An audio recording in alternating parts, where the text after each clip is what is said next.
If love and gogi is wrong, I don't want to be right. What would Socrates say to that? It tickles my fancy. Okay. Goosies. I don't have hair. Oof. You got Marcos. That's not Wait. Yeah. That's true. You do got me. Get over here, Marcus. Let me look at you. They don't want it. Toby and Leroy, ready to deploy. Had to hit it with a little journalism, but that was a decoy. Better have about me, boy. Okay, Leroy ain't told me. Hold to the show, man. Still in the sauce with the show, and till then his half moon open. Sometimes go taste like a snowman. No proof I'm alive by the mold, and no proof. Like I always wanted him, I never hated him, I never traded him, and if I did, I never ever traded him. You know what is a star? Like under the city, the driver's side floor. Wish I could large, so many more. 10 in the more, never a bar. Hey, 10 in the more, 2 to the P. Nothing to you, but it's something to me. Handsome as ever, and cute as can be. You can watch us on YouTube and view it for free. Hey, this one time for the Twitch. This one time for the text. This one time for the phone line. Whole time, wonder what they gonna do next. You know, I just wish you guys would stop the quibbling.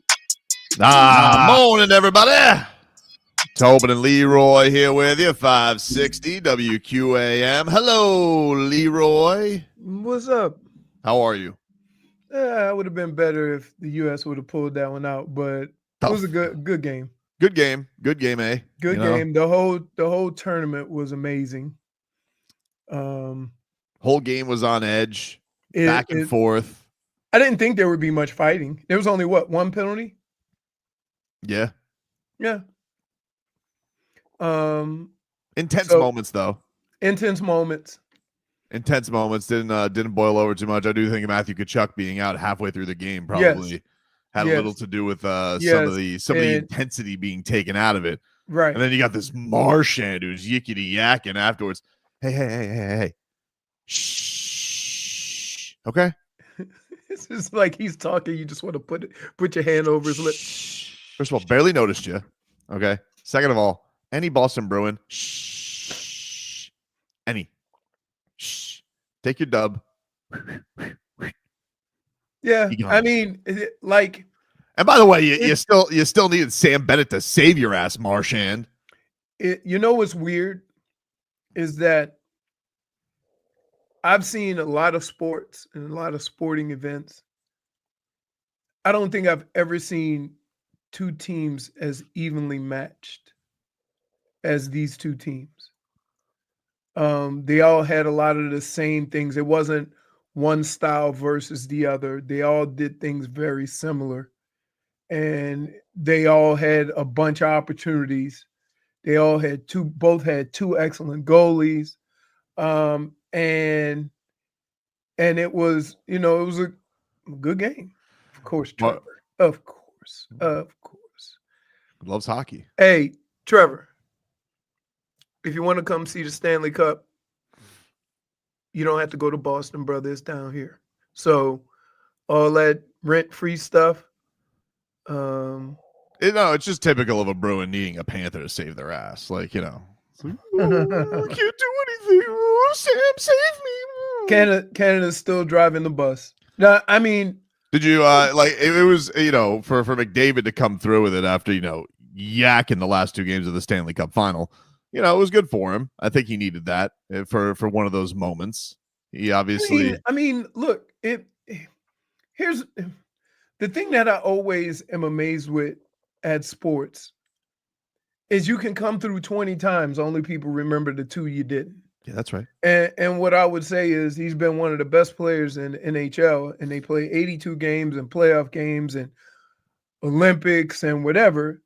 And all we talk about is the 2 or 3 games he failed. Hey, you want a brochure? Welcome to sports, dude. No, I understand. Listen. Don't look at me like that, Marcos. I said I understand. Mm-hmm. But I just think as an athlete, it's like it's a little nerve-wracking. Timbo says we're acting like we lost a real championship. Well, listen, I don't want to be like, never wanted it. Of course I wanted it. Stupid Canada. Furious. And then Marcos wanted to send Hellebrook to the he wants to leave him up in Winnipeg. He's not allowed. He wants to take his passport. I want to send him to Hellybrook. What was that, dude? A gargoyle in between the posts. Just What's wasn't talking moving. about, dude? Statue there all day. 3 goals in the championship game. It's very Bob- good, Marcos. He won the Vesna. He's Mar- probably Mar- gonna win it again. He's about to Stole win the it. Vesna. He's about to probably win it gonna 3 win it years again. in a row. Now, did he waste Bobrovsky's time making his ass?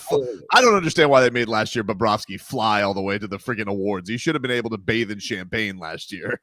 What can Hellybrook do that Bob can't do? Everything. Well, Lose. I mean, they're different goalies. He's a moose, and Bob is quick like a cat. Right. Exactly. And one You of know, them Bob is the outlier. He's very small.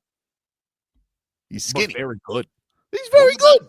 He's Come very on. good. He's got his Say, well, business. Hey, Dave South said it perfectly. What can Hellbrook do that Bob can't? Play for USA? That's true. We just call him can we just name him well, Sergey's pretty Russian. We can't really do anything with that. Bobrovsky. What if we flipped him? We just called him Bob Sergey. No, Sergey. In any way. Sergey's just Russian, dude. Yeah, it's Russian. But like, I just like, yeah, it was like I was entertained. I was You get on the edge of goosies my from seat. you get the goosies from the anthems. I didn't feel like we were too rude. I saw there were some people booing, but there were a lot of Canadian fans there too singing. You know what I do? And this is not a knock on the anthem or my pride for America, Pride game. but I go do what I got to do when the national anthem's played. Because Oh, they you tell didn't- you the game starts at 8. It doesn't start till 8:15. I Yeah. turned it on and I go collect all my snacks and my drinks so Hmm. I can get ready. So I thought it was, dude. I was sitting because keep in mind, here's the thing with me. Everybody gets so crazy about this, right? This guy isn't doing this. Why aren't they standing? Why are they doing this? Why are they doing that? anthem etiquette. When I was playing early in my career, the national anthem was played while we were sitting in our locker. So, like, am I un-American? No. Just because they chose to play it, when the players get out now. All right. Objectively, I think people say, and I think I agree with them. I think Canada has a better anthem than we do. Our anthem's a little bit goofy. Although this lady took some liberties with Canada's anthem. She was French there for a second, and then she was really trying to stretch it out. Like I almost felt like she was antagonizing people to boo her. Oh, so she was doing the Robbie? Yeah, a little bit. I want your citizenship revoked, dude. What are you talking about, dude? You know what? I should have known when your Love Hey, Island. Canada has a better anthem than us. Marcos. Oh, what are you? Mar- They do, talking dude. about? Marcos. Come on, Marcos. Here Yeah. you go. the Ramparts. Until you've been to a boxing match yeah, and heard the 27-minute Russian anthem boring. being sung from an iPad. Oh my god, it's so long. It What? was so long. the longest anthem ever. And everybody in the red sweatsuits knew the words. Mexico's anthem runs a little bit long. I feel like whenever there's a Canelo fight, I'm like, man, this is taking a while too. Woo. Every other anthem sucks. Ours is the best. What? Yeah. You think so? Dr. Toboggan says Canada's money feels like monopoly money. By the way, we are the only country that doesn't have different color bills. Yeah, that greenback, Sarge. Oh, no, there was a time where like they started like putting some different ink on there. I'm like, I don't like this. I guess they had to make it harder to counterfeit. You think? People still doing counterfeit cash, Yeah. even with all the Apple Pays and whatnot. Gotta be Wait, a honest. crook I is a lost my crook, debit dude. card 5 months ago. and Wait, it a is- crook is a crook. What are you talking about? A crook is a crook, but don't you have to find different ways to crook? I feel like you'd have to come with a new QR code or something Yeah. like that. Guess what? With all the technology and all of the protections that we have on the internet, people still get got. Right? Like they get better at it too.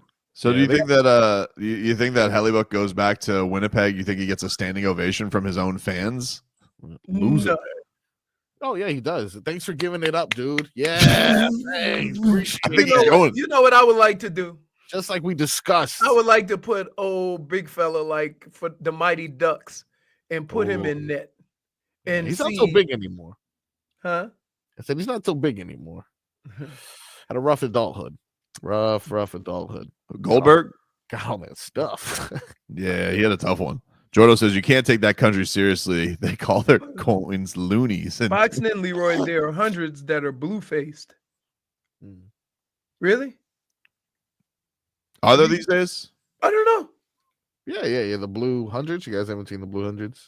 I don't think I have seen the blue. I've seen like they have like the tape thing that they have on there. The strip. Yeah, the strip. Those are the ones that are blue. Crooks are crooks, like people it who is. steal other people's subs. You guys are just giving This those is the hold on, Timbo Slice. That's right. Are you stealing if you pay for it? Yes. Why? Because it's somebody else's order, dude. I paid for it. It doesn't matter. You're stealing it from someone else. You're not stealing from no. So You're if not I get- stealing. wait, You're wait. not stealing from Publix. You're stealing somebody else's thing. So here's the deal. Can I get arrested for it? No. Okay, then they stealing. No, Ridiculous. that's not fair. That's If I ridiculous. Let's say we're at a restaurant, Leroy, and I Yeah. go and I'm waiting on my food. My food is taking forever. I go to your table, I eat your chicken wings, and I put $20 on the table. There you go. We're even, right? Totally fine. That's different. No, it's the same. No, thing. no. The person's not there to get their Okay. sub. No, this is all a So moral. Okay. Well, if you are at Publix, right? Let's say you're at Publix, okay, and you really were looking forward to a lemon pepper chicken. Just is that okay? Can I use that one as an example? Give me something you really love. But food. Just no, well, I don't know with you because you have very flimsy takes. So say if I can't really think of nothing. That's the only situation that Let's just say, okay, well, let's just say the Hordes really were looking forward to, you know what? Let's just make it. You go to Flanny's, okay? okay. And you had an order ready, Yeah. and they accidentally gave your order to somebody else, but they paid. Somebody else paid. That Right. person stole your food, and I don't think you'd be feeling No, great again, about it. that's Flanagan's fault. Making They a new order. stole your food, though. Oh, but they paid for it. Okay, well, what if you That's had not the? stealing. All right, let's go back to Publix then. You go to Publix. Yeah. Last lemon pepper chicken you put in your cart, and then let's say you go down the beverage aisle Uh-huh. and you're getting some poppy soda, but somebody else really wanted a lemon pepper chicken And they take my and they take it out of your cart. Is that not stealing? Did he pay for it? Yeah, he paid for it, but he took the last lemon pepper. He's like, I'm a scout who has it, and he smells the lemon pepper in the soda aisle. What is he, a And he's- bloodhound? Yeah, I don't know. Dude. He just finds you, and he goes, "Oh, look at that! He's got a lot I of mean, pepper." here's what I would say. That to the victor goes the spoils. I don't think you'd have that take, dude. I really don't. If you are here with the stolen food, I don't think you'd have that. Now, cold cuts are a little bit different. Like when there's pre-made cold cuts there that somebody orders, I mean, like they can go right there. That takes 2 seconds. Wait a minute. So you can't add cat. You know why? You know why, Marcos? Because he's a cold cut thief. he just gave the same exact example using a different food You item. don't have to wait for it. It takes 2 seconds. Shh, shh, shh. Okay, we're on the line. There's a line. But you know, they have a section where they have pre-cut meat. Yeah, but sometimes they don't have what you want. So you go, which, by the way, the meat that's prepared is Mhm. right next to the subs. I know. But sometimes And they don't have so- what you want. so- Sometimes it's sold out. So you're looking at the sub going illegal, but you're looking at the meat going. Can I tell you why? Because the sub is a violation. Because a sub is going to be somebody's meal, right? So's that meat. Yeah, but there's steps still to take. They have to bring it home. They have to make a sandwich. There's still steps in the process. Somebody who makes a sub You're literally taking food out of that person's mouth. No, I'm not. They're ready. They are ready. No, I'm not. They are looking forward to their Know why? lunch. Know and why? it's like, oh no. The deli is right there. How do you feel if leftovers are taken from if Big Spoon takes the remainder of your sub out of a fridge? You were looking forward to that sub. Dude, Mima is the leftover burglar. She just peruses, and then she takes like the big containers and she'll eat out of them and then put them in little teacup containers. So when you think there's more, there's not, but there is, and it's just in a different container than you put it in. Oh yeah. Listen, we have a person. Yeah. She's the I think that's where I got it from. Oh my goodness, dude. Watch out for I her. remember getting I got some Italian. I had risotto and I got some veal parm, and I was like, ooh, after work, yes. And I opened the door and it smells like risotto and veal parm. Tears says the only acceptable stealing from a grocery store is at self-checkout. If Corp wants to save a buck by not hiring enough employees, I get a free pack of M&Ms. Oh, that is so wait. What do you go? You go, beep, beep, and then you make the noise. Beep, and, Jeez, dude. you know, Bunch of thieves on this show. They always have like some 17-year-old who has to like patrol the self-checkout too, and you know they don't. Like, what are they gonna do? hey, Timbo Slice called me out. Leroy being understandable if somebody taking food out of his shopping cart. There's no way. There's no way you're letting that slide. No You way. think I'm going to the front door like they I think do you're. I'm going to the front door and checking bags like they do at Walmart? Dude, you're throwing bows like the Bad Boys Pistons. It is on. Headlines are brought to you by Doral Hyundai. At Doral Hyundai, choose from over 1,300 new Hyundai miles in inventory at the Tucson, Sonata, and Palisade. Remember, when it comes to Hyundai, the great deals are at Doral Hyundai. Last night, Canada defeated U.S. 3-2 in overtime to win the NHL Four Nations face-off. Connor McDavid scored the game winner in OT. Sam Bennett, he tied it up for Canada at 2-2. Rhino had an assist on the first goal. Matthew Tkachuk, once again, could not finish a game. Lower body injury. They're calling it a groin. I'd imagine he's not going to be available for tomorrow as the Cats are back in action. The Panthers practice about a half hour at the Iceplex. And we're going to have Panthers rookie sensation Mackie Samoskevich joining the program later on today. A fellow Michigan Wolverine. Yeah. So Smeathan, you know, he had to add to this. Leroy freaks out about Office Creamer, and he expects us to believe he's cool with somebody. Yeah. What? You're completely boxed in here, dude. You've been boxed in. Valid point. On Prime. Which means I hate you even more, Smeathan. Heat back on the hardwood tonight against the Toronto Raptors at 7:30. We'll get into a little 15 minutes of heat here coming up. Preheat is at 6:15. I'll be on the pregame coverage today for the Solana, who is off. I don't know what the hell he's doing, to be honest with you. I'm just filling in for him. Oh, EJ said it perfectly. EJ said it perfectly. It all boils down to it being a time crime. Yeah, exactly, dude. Time is money. What about you? But Wait a minute. No. Wait. You cannot sit here after you sit here and said, hey, it only takes 2 seconds to go get. You could do the same thing. No. But here's, again, look, it's still wrong what I'm doing, but it's way less wrong than taking somebody's sub or lemon pepper chicken. It's not even close. Why? Because no one's eating cold cuts directly. I'm not rolling up the ham and going. Beef used to do that. Did you? Yeah. You're a misdemeanor. You're a felony. No. Wait. You definitely. Here. You have grand public larceny. Here's the thing. Crazy. A crime is committed when there's monetary loss. Okay. Right? If you can't say he stole something, but there's no value. You understand what I'm saying? It doesn't matter though. If You're still I going to be take wrong. the sub costs $8.99. Mhm. I pay $8.99. Who did I steal from? I paid.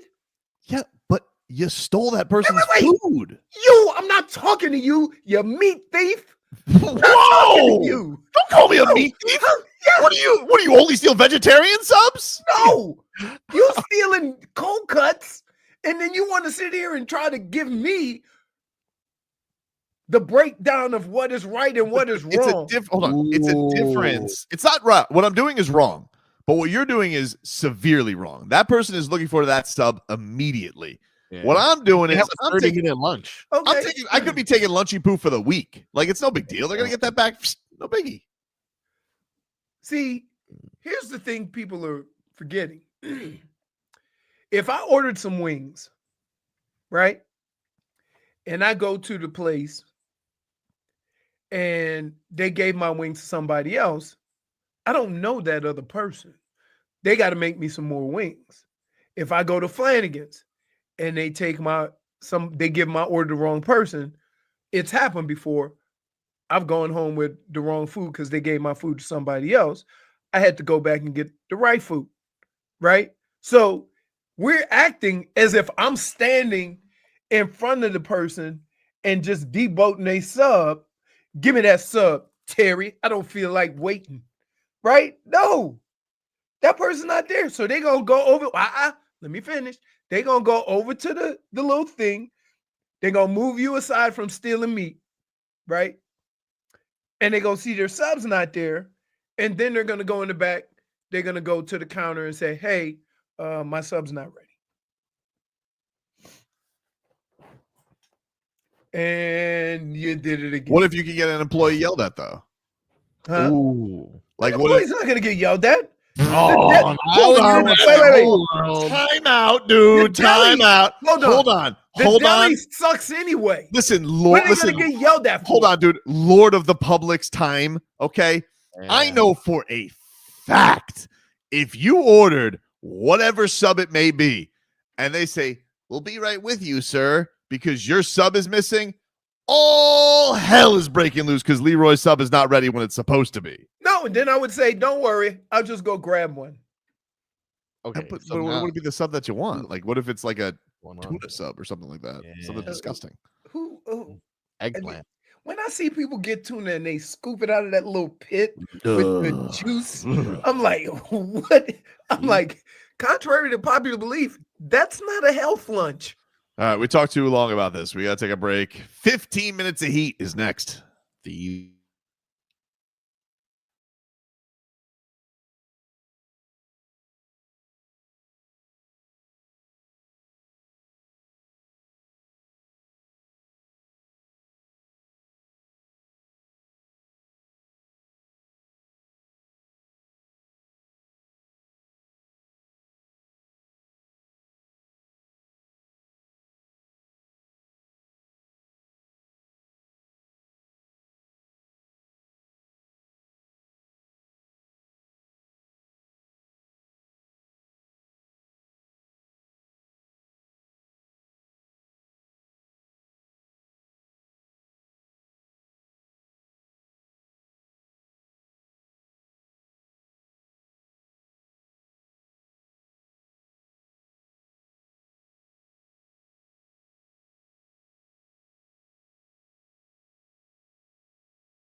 Um,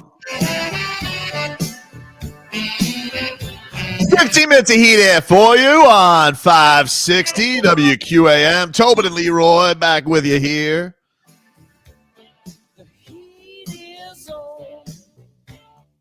Miami Heat back on the hardwood tonight. I'm ready to get hurt again. I'm ready to get hurt again. I missed you so much.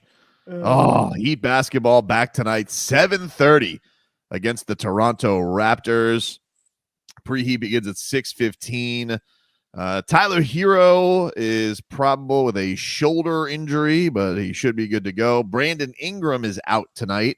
Yeah, he's a Toronto Raptor. If you guys missed that I remember that. I forgot. He is a Toronto Raptor over all of this. Remember, I believe Kyle Anderson was supposed to be on the Raptors, and instead he was not because they were making the Brandon Ingram trade. But thankfully, the biggest news of tonight's matchup is no Jakob Poeltl. Thank God. I hate when they heat up over. Jakob Poeltl is a pain in the ass, so he is out tonight. I do not like facing Jakob Poeltl, dude. So you don't have to worry about that tonight. We have Andrew Wiggins telling reporters yesterday that the Heat have to play desperate. I like that. Bring that championship leadership to the fold. Hopefully he's in a little bit of a reset mode. And, of course, he gets to play in his homeland. They don't call him Maple Jordan for nothing.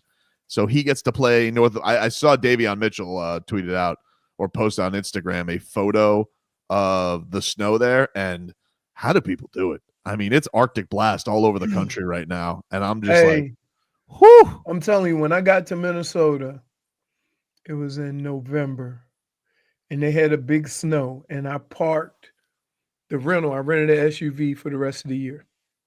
I parked on the curb outside the hotel, and they plowed. And when I got up the next morning, the only thing I could see was a side view mirror. Man. And I'm like, I called. I'm like, yo, I need a ride. Wait, so the plow covered your car? Yes, that's how Oh much my snow there God. was. That sucks, dude. Yeah. So I got a car. I was all ready to go. Got up in the morning, and then I go, all right, I gotta take a cab. We got that's fun waiting for a cab. Oh yeah. When it's 2 feet of snow outside. What was it like back in the day waiting for a cab, not an Uber, when you're just like, I can't watch him come all the way to me? Yeah, I know. Like, let me tell you something. There is nobody who handles the runway when Uber's coming to the house. No. Keep straight. So this game gets going tonight, 7:30. Do you believe, Leroy, we see the same starting lineup out of the gate here? Like, remember the Heat went with the two new guys with Ware, Bam, Tyler. Then they went Mitchell, Wiggins. I'd imagine 4 of those are staying the same. Do you think Davion Mitchell continues to start? Do you think he puts Duncan in the starting lineup? Or do you think he sticks with do you think he likes having the pitbull point guard defensive mindset out of the gate? I think all of Spo's energy will be on the defensive side of the ball. Because here's the problem. The problem is with Kalel, Bam, and Mitchell, they can score, but aren't scorers, right? So now you have Tyler and Wiggins to try to pick up that slack. So do you go with another scorer and go 2 defenders? How's that going to work? So I think that's what you have to kind of figure out. I think here's the kicker, though. With dunks, you can kind of create space. Yes. And he's very good at getting the bigs the basketball. Right. But at the same time, if you take Kalel and put him on a perimeter and put Bam in the paint, Bam's probably going to have a smaller guy on him. And that's worked also. So it might not be as much of a situation of who, but how you use them. because Kalel can shoot a three, and Bam has been cooking from the paint lately. Bam's So been playing great. If you move them around and create a mismatch, then Bam can cook. But then you got your rim protector away from the rim. And you have your basic, like, your sixth guy coming off the bench for sure is going to be Nico. Nico's kind of your do-it-all, can facilitate, can or do rebound. you come in with Nico, Dunks, Terry? I come in Nico, Dunks, Terry, and leave either Bam or Kalel out there, right? Terry Rozier. Yeah, well, he's a point guard though, dude. Yeah, well, point him in Like another direction. The problem is that we've gotten too caught up in scoring point guards because the league has them, a bunch of them, guys who can, facilitate and get buckets. That's not the way the point guard used to be. The only thing I want Terry to stop doing, like if he's going to continue to play, the step back three, unless it's absolutely necessary. Well, he looks like short James Harden when he goes. Just dude, a little catch and shoot. Nothing. Never hurt anybody. Never hurt anybody. That's all. But that's what he's comfortable doing. Like he's comfortable continuing to build a brick house.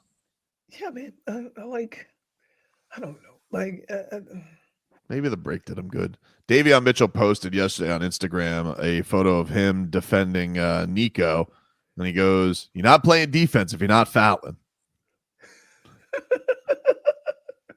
Why do they look the same height? Because I know Nico's about 6 inches taller than him. I don't know. He's getting a little too low on the back down there. Pull the chair. Pull the chair. Oh, man. Last night in the NBA, what do we have? We had the Lakers. I didn't even check it on the Lakers. What happened with the Lakers? The Lakers win yesterday? Did Luka play good? LeBron scored 40. Oh. Somebody gave up a 50 burger and a quarter. No Luka last night. No Luka. No Luka last night. No. I was watching. Who gave up? Somebody gave up a 50 burger and a quarter. In a quarter they give? Oh, the Pacers. The Pacers scored 50 against the Grizz. Yeah, which is the Grizz. That's a no. Crazy. Yeah, Celtics handled the Sixers yesterday. Magic beat the Hawks. Can I just tell you, the 76ers look pathetic. Bums. Yeah, they're bums. I don't know what to like. They're the only. I mean, like they are. I don't understand it. It's crazy. I mean, I know Embiid's playing basically on like one leg, but Joel Embiid. When am I supposed to expect him to be healthy? Paul George is just more expensive. Tobias Harris now. Right. Ooh, Smeaton said, "Well, Wemby out, Bam is back in DPOY." That's possible. It's possible. I didn't see him on the odds though. That was a little bit weird. But we gotta. It's definitely like because it felt like a runaway at that point. Hey, so. you know what's funny, Luis? You said it right, but I'm gonna add to it. Paul George and Embiid are getting all the money and getting the least amount of production. Agreed. I mean, their point guard, what's his name? Maxey is awesome. And he's looking at these two old guys going, fat bums. Well, only one of them's a little poorly. Right. But even with the Spurs not having Wemby yesterday, the pathetic Phoenix Suns also lose yesterday. If anybody was going to take second place, you would think it would be Phoenix, who yesterday was a loser, 120-109. Is Phoenix the biggest disappointment or Philly? Because it's got to be Philly's way worse, but they've also had way more injuries. Right. I would say the Suns, just with all the money they spent to get those three guys together and how just epically bad it's been. Yeesh. You got two of the best scorers in the league. And at one point it was three. Yep. And they can't score. Yeah, that's a tough one yesterday for sure. But tonight, Heat back on the hardwood. Again, we'll have your coverage here, 6:15. I'll get you going with pre-Heat tonight on 560 WQAM. One other note, congratulations to one Duncan Robinson for getting engaged. Oh, Ooh. gotta say, didn't even know he was in a relationship. We thought he was only in a relationship with shooting, but nope. Apparently, he's got a squeeze. Look at that. Congrats. Oh, here it Off comes. the market. And let me tell you something, you bums. You Wow. better not say it. What? You better not. I know you too. What? I'm Well, happy. especially you, Frog Boy. As soon as he misses a shot, oh, Dunce is in love. I'm gonna look less lovey love and a little more shooty shoot. We'll I will. see. He's very, Better though. he's very rich. He should be able to hire a wedding planner, so he shouldn't be stressed with those plans. I mean, they get married to the off season. They planning for the off season. Take a break. When we come back, we'll get back into last night's action and look ahead to the Panthers, who are on their road to the repeat. We'll get to that coming up next. The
Welcome back, everybody. Tobin and Leroy here with you. 560 WQAM. It's time for the Road to Repeat, which is sponsored by Celsius Essential Energy Drinks. Hockey fans, don't sit this one out when it's game time. Make Celsius a part of your play and get that energy up. Game day is fueled by Celsius Essential Energy Drinks, the official energy drink of your Florida Panthers. So, of course, the Panthers will be back in action tomorrow against the Kraken. Seattle Kraken in town, and they will get going tomorrow. 6 o'clock is your puck drop from Amerant Bank Arena, and that game will be on 560 WQAM. For those looking for the Canes Hoops tomorrow, that'll be on WAXY, 790 a.m. So check that. The women lost by 40. Ooh, did they? Did you see what happened? Apparently, did you see that one of the, I forget which Cavender is dating Carson? He got 2 cars stolen. 2 cars stolen. That's crazy. A Lamborghini and a Mercedes. Yeesh. That money was good from the Canes, you know. Strange. You know, there was a string of athletes being robbed too that they finally cracked that case. I don't think in Kansas City. Yeah, like Kelsey, Mahomes. Apparently, it was like a ring of professional burglars. I don't know. Well, remember we had that thing this year where that happened to Joe Boustro as well. Yeah, and Tua was like, "Don't come to my house. I got an armed guard." I was like, "Whoa." You know, Tua's probably got some vicious dogs too. Probably some real mooses. It's a shame that you got to have stuff like that. Yeah, it is. Oh, for sure. Right? It's so bad. We no, my dogs will bark and mean mug at you, and then if you just grab a toy, they're like, I'm like, really? Dog just throws a frisbee to Zeus. You've lost him. I mean,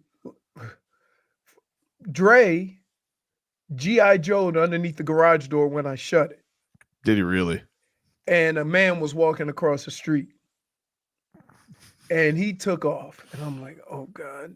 And the guy was like, and I'm like, don't worry. He barks from afar. If he comes close, just pet him. Pretty wild, man. Pretty wild. But anyway, back to the Cats. They, of course, last night we had the Four Nations face-off come to an end. In overtime, Connor McDavid left wide-ass open in front of the ice for a goal. And Canada takes the gold. So Sam Reinhart, Sam Bennett, congratulations to them. Matthew Tkachuk, we should get an update on him sometime within the next hour. I would say we would get an update on where Matthew Tkachuk is at with this whole injury. I'd imagine he's not going to play tomorrow night. You already had Paul Maurice saying that he's going to build in some rest, and that was for everybody who played in it. I don't even know what he's going to do with Rhino and Bennett.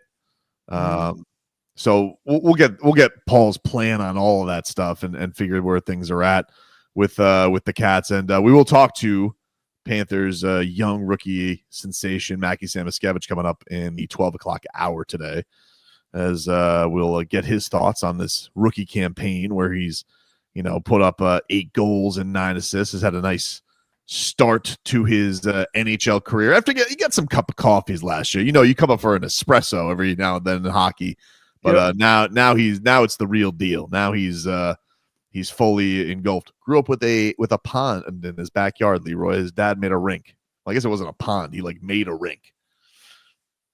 I like the idea of a dad just being like, you're playing hockey. That's pretty cool. Built a rink. I think his sisters play college and pro hockey as well. Wow. That's pretty good. And then he's like, Dad, it's summer. No ice. Roller rink. Get out there. Okay. That's what they have a lot of those fields with outdoor roller rinks. Do you think is the way Luongo walks is that an only goalie thing, or do you think guys who just spend their entire childhood on skates, is it weird for them to just use their feet? I think it's a goalie thing. But it would be weird because it would seem like you wouldn't be bow-legged because you got to do the splits. Well, I think it's only the giant goalies because Bob doesn't walk like that. Bob walks normal. but he does gymnastics. And he's petite Very compared thin. to the mooses we see in net. Very, very interesting to see how he's able to do his thing.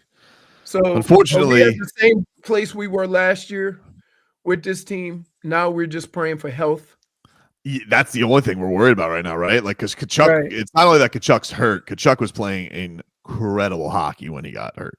Correct. Like he went into the tournament red hot. He started red hot with the goals where the Kachucks basically destroyed Finland.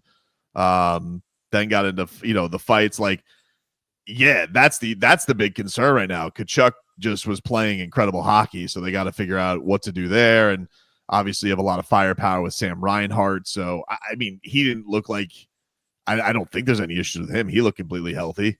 So. Right. I think it's just poor Ryan. I'm sure Rhino, there'll be some back-to-backs or something like that. Maybe they'll give him a night off or something. He has a groin too, right? Reinhardt has did you say groin? No, Kachuk, I think, is dealing with the groin. Oh, okay. Kind of hard to skate without the. It's important. It's important. Yeah. They put him out there. You saw, like, in the second period, like, they tried to put him out. He was out there for like 30 seconds. They're like, not happening. But see, I say this in football, that sometimes the organization, the coaching staff, and the training staff have to protect a player from themselves. So go head on and look tough, and we'll hold you back, right? If the player says the same exact thing, we accuse them of being soft, right? No matter what the situation is. But if the training staff or the coaching staff says we're going to hold them out, then it has a whole different look. And I think that's how we have to start treating these athletes and give them some cover, because we are very quick to call somebody soft. I remember up in Cleveland when Baker had the issue and played, and then they just called him a bum and shipped him out. And then when Deshaun had the injury and tried to play, and then he didn't play, they go, you got to come out there and give us whatever you have. And then he ended up having shoulder surgery. I'm like, hey, man. Lamar, too, right? That was a big thing with Lamar before he got his contract. Right. But, like, I'm always a little cautious accusing somebody with the injuries, except for Jimmy Butler, because we know what his angle was. Well, we did. We did, yeah, of course. As soon as he was real healthy when he got to Golden State. Well, he was well rested. That's definitely the case. Who do they got tonight? Warriors. Oh, Sacktown tonight. Oh yeah. Hey, I remember one time I got knocked out a little bit. And rule number 1. If you get banged up a little bit, don't try to get up and be a hero. Because I've seen guys get up and go to the wrong bench. So take a knee, you sit down. Gather yourself. They come out there and ask you a couple of questions, which one time they asked me, do you know who hit you? And I looked up and the guy's name was Freddie. I say, Freddie, if I saw who hit me, I would have got the hell out of his way. And then I had another question one time. You know what the score is? And I looked up at the scoreboard. Dude, it's the boxing move where they're like, how many fingers do they tap on the back? They tap on the back of the head. Yeah. So like, it's gotten a lot better, right? And they don't use smelling salts anymore. Oh, you used to get. Oh, I'm back. No, we were supposed to do that in corporate. Damn it, dude. Yeah, like, come on. Let us have some fun, baby. Yeah. Well, last time we had fun, we broke a car. Then what are the odds something else is going to happen? Car had it coming. Take a break. Get you caught up with your headlines coming up next. Text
It's time for our Tua.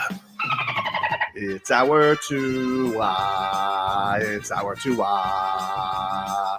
It's our Tua. Tua, Tua, Tua. Tonga Valoa. Not Tua Tagovailoa. A for effort. Dolphins quarterback. Tua. It's our Tua. It's our Tua. Tua. Tua, Tua, Tua. Tua, Tua, Tua. Can go to hell. Tua Tagovailoa. Dolphins quarterback. Daddy loves you guys. Our Tua with Tobin and Leroy. Hour 2 of the program, ladies and gentlemen. Tobin and Leroy here with you. Let's jump right into these headlines, which are brought to you by Doral Hyundai. At Doral Hyundai, choose from over 1,300 new Hyundai miles in inventory at the Tucson, Sonata, and Palisade. And remember, when it comes to Hyundai, the great deals are at Doral Hyundai. We'll start off with some Dolphins. This is floating around the internet right now. But Tyreek Hill, I don't know if this was on his Snapchat or his Instagram. I'm not sure what social media platform. There's a photo of him going around right now. If you look there, Leroy, it looks like his arm is wrapped up under that sweatshirt of his. So looks like the Cheetah might have gotten some kind of we know his wrist was messed up last season. So potentially that he got something worked on there. But a little something to keep an eye on. That was a pretty big cast. Well, I think that's a sling, for example. no, but here's the thing. If you have wrist surgery, then they wrap you from here all the way up, depending on what it is. They could wrap up to your arm, right? Just keep it because they firm. want it immobile. And then you have it in a sling because it's very uncomfortable to walk around just with your hand.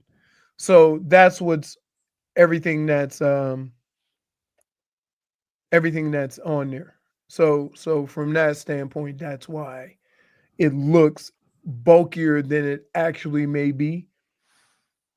Yeah, The problem with the wrist and the hand, there's a ton of little bitty bones in there, and a lot of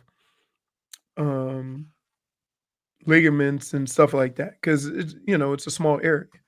So you ever get anything? I know you got your thumbs after your career, but do you ever get anything in the wrist during your career? Yes, I have 2 scars, one here and one here.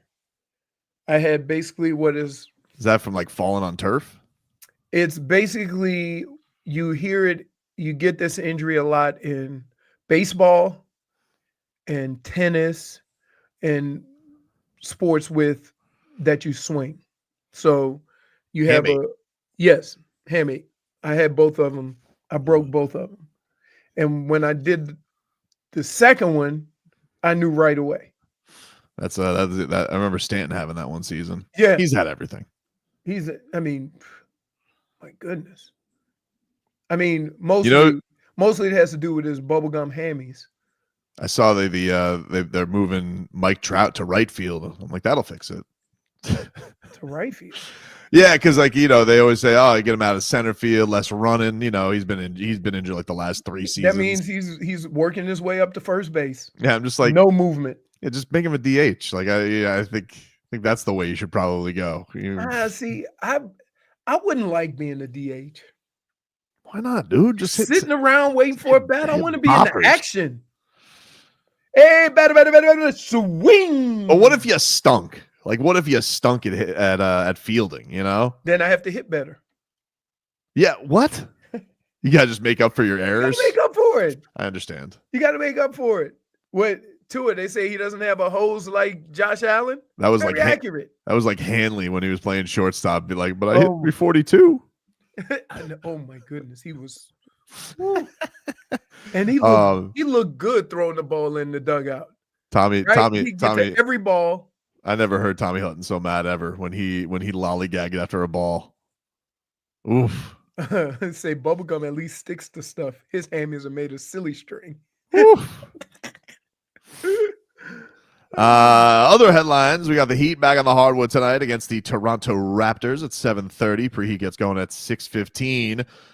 One note, TNT has picked up the Miami Heat hosting the Golden State Warriors in March for Jimmy Butler's return Here's to a South shocker. Florida. Man. Should be interesting. What do you think the reaction will be? Boos? Yes. Cheers? Really? And it's not booze that he's with Golden State. I believe, and I will always believe this, that he did his team dirty. Yes. Because if he would have acted this way from the beginning of the season, it would have been handled sooner. But the fact that he came out and said, I'm just going to ball, and Pat Riley and Spo and the organization thought that, okay, we're past this extension thing. But do you think, let me ask you this. Do you think that the Heat, whatever, I mean, there's not going to be much season left by the time we get to March 25th. Mm-hmm. We're going to be nearing playoff time. Do you think at that point, the Heat are going to want to put as much cold water on animosity as there is? Like The Heat will want to. But he could. You asked me if he was going to get booed. No, I'm asking, like, when LeBron made his return, right? Like, Pat Riley was really pissed about that. I mean, it's very like the difference. I think, but for different reasons. Pat was pissed off because he was blindsided. Because he thought LeBron would be here. Yes, but Right. that's the thing that's interesting about this. Like, yeah, obviously Jimmy Butler's exit was much more toxic and volatile than LeBron's was, but in a way, the Heat were in a position where they were ready to move on from Jimmy Butler. Like, it definitely didn't go on the terms that they wanted. Like, Jimmy Butler did everything he could to make it happen as soon as possible, but the Heat made it known last year they were tired of Jimmy missing games. They let it known last year they didn't want to extend him. So in a way, you're getting to a point here where it's like, yeah, he's gone. He exited bad, but that's kind of what you wanted in the end anyway. You didn't want Jimmy Butler anymore. So here's the deal. If Jimmy had not said what he said to start the season about just being a hooper and going out and hoop and not worrying about it, and he had started this sooner, this would have been done before the season started. You understand what I'm saying? I don't know. Do you think if he would have made a stinking, you think if he would have made a stinking camp, you think that would have led to a trade sooner? If you would have just been honest Maybe. and say, if they're not going to extend me, I don't want to be here, it would have been dealt with sooner. Maybe. I mean, I don't know. But the fact that all these games were being, played both on and off the court, the only person who didn't express how they truly felt till later on in the season was Jimmy. The Heat made it clear. Everybody made it clear that he wasn't getting an extension a while ago. Yeah, so if he had said that then, he wouldn't have started the season with the Heat. Everybody would have moved on, and the fans would have felt differently about Jimmy Butler coming back to play. If they would have traded him in the offseason, it's possible. Like, they really, really had to press it. But if the Heat, but here's the thing. If he did, let's say it was expressed, well, then can you trade me? And the Heat said no. Like, they wouldn't have said you no. don't know that, Leroy. I don't know that. I don't. But here's what we have. If Jimmy demands a trade and you don't trade him, we have history of his behavior. Right. So, but that's on the Heat for not. But again, but the problem is the fact that Jimmy Butler said what he said when the season started. The Heat didn't take any of that into account because they were listening to Jimmy. We were all listening to Jimmy. And we were all like, Jimmy's going to ball out now because he wanted to get some money. But spinning it forward, because like we've done this back and forth. Now that we're here, like, do you think that the Heat, do you think they give him like the tribute video, the whole nines of a return just to make it look classy, because they did that with LeBron, even though back in the background of the organization, they were mad at LeBron and probably more mad at him for his exit just because they were hurt by it more so than with Jimmy. They were ready for Jimmy's era to end, even if it ended uglier. Do you think that when it comes March 25th, like they do the whole red carpet thing, thanks for the memories? Because I feel like that's the way they're going to go. That's usually what the Heat do. They take the high road, but I would say this. LeBron left as a free agent, and whether you like it or not, that was his option. You could have hated the way he did it. You could have hated it. Could have blindsided you. It could have pissed everybody off. But he left as a free agent. That was his right. What Jimmy did is totally different. We haven't had a situation that played out like this, where somebody went out of their way to sabotage what the Heat were trying to do. Yeah, and then I'm wondering if that throughout the organization will require more time. It might. I mean, like, especially look, they gave Wiggins his number right away, and we do have we got signs of petty. We do have the dirty laundry aired about them leaking about Pat Riley crying in the meeting. So maybe not. I don't know. But it feels, Jimmy, obviously, when he did his interview recently, we played the clips earlier this week, like he publicly took the high road, even though his camp leaked a lot of stuff to try and make Pat and the organization look bad. But that's how you move on. Whether you believe it or not, you take the high road. Right. So I'm asking, did the Heat do that? That's a little more than the high road. Tribute videos too much? Here's what I would say. I'm trying to look at it from Pat Riley and Mickey Arison's point of view. That tribute video this soon would be the equivalent to commending somebody for doing what they did to the franchise and how they went about it. Yeah, but then it's over. Like, it's 90 seconds of a montage, and then it's like it's donezo. Yeah, dude. Like, there's Pat Riley and there's you on the petty scale. Right? Like, there's just, I think it,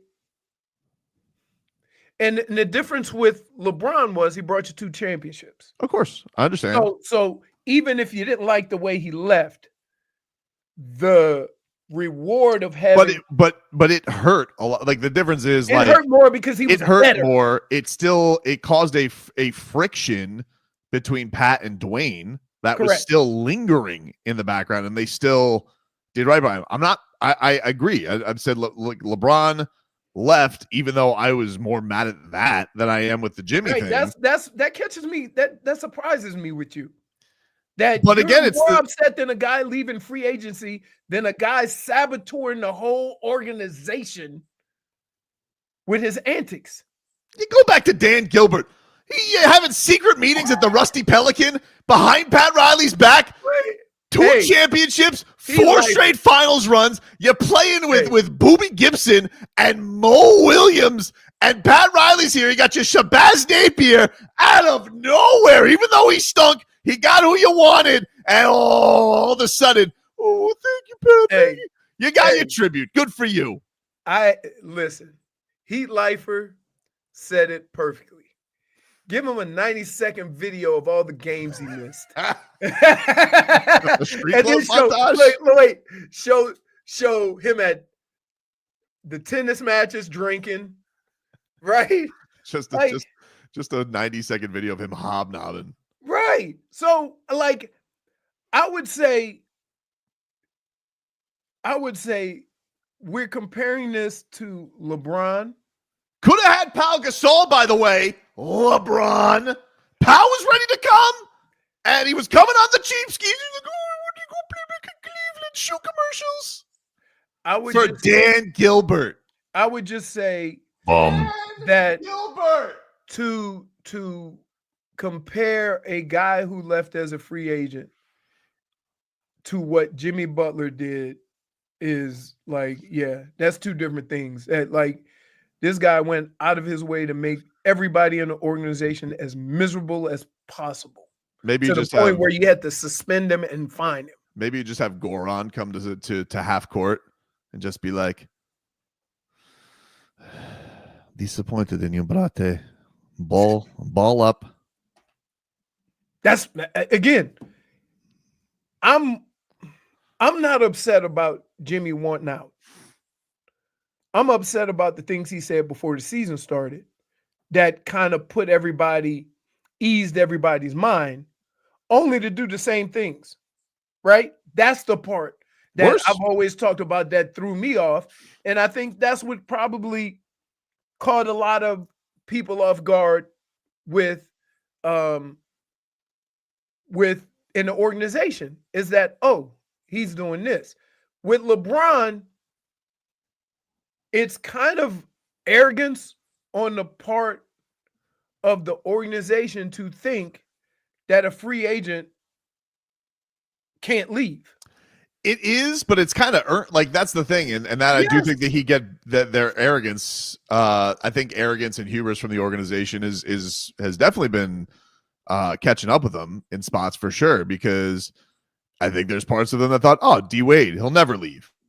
See, there's parts where you're like, there's no way LeBron will ever go back. Like in the time, like I know it seems ridiculous now to everybody, but at the time, like, dude, what he did to Dan Gilbert, or what Dan Gilbert did to him, was crazy. And like to think that he would ever go play for that guy again. A guy who's supposed to be at the highest level of professionalism said the things that he said about LeBron, and LeBron went back.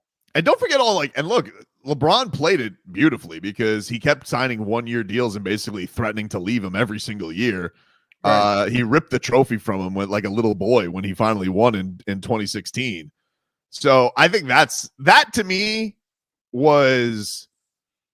like I got why the Heat were blindsided. Like, you're gonna go back to Cleveland? Like, like no disrespect, but Cleveland?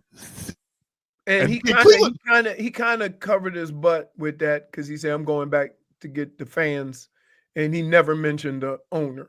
I don't think he ever mentioned the owner a second he was there. So Heat coach says Leroy boxes himself in. He's mad at how Jimmy left, but defends LeBron and how he left. I'm not defending LeBron. I'm just saying, like,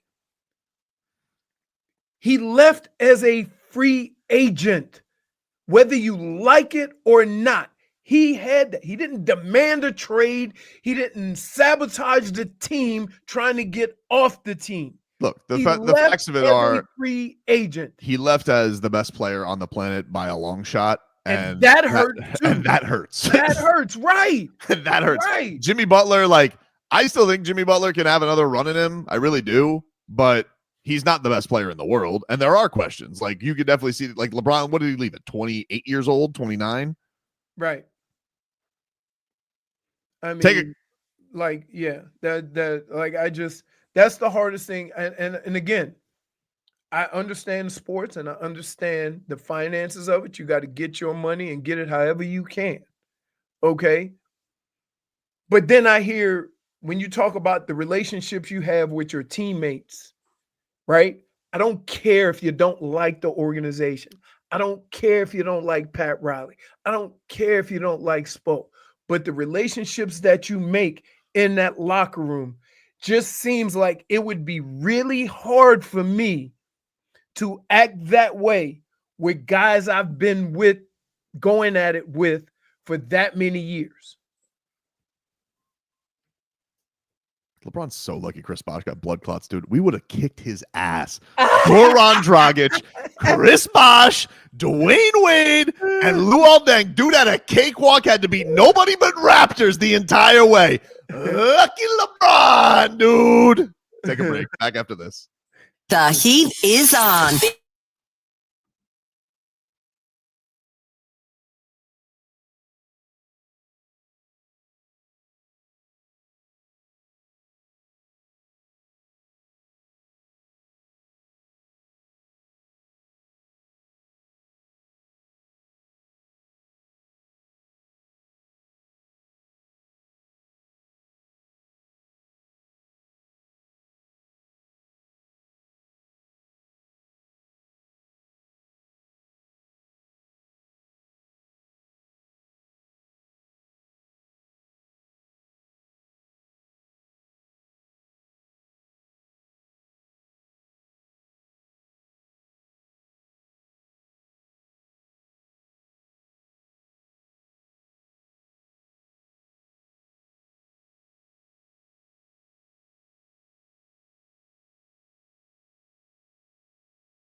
I don't know what I do, baby, but I do know that I want you. Welcome back, everybody. And I do know that I want you.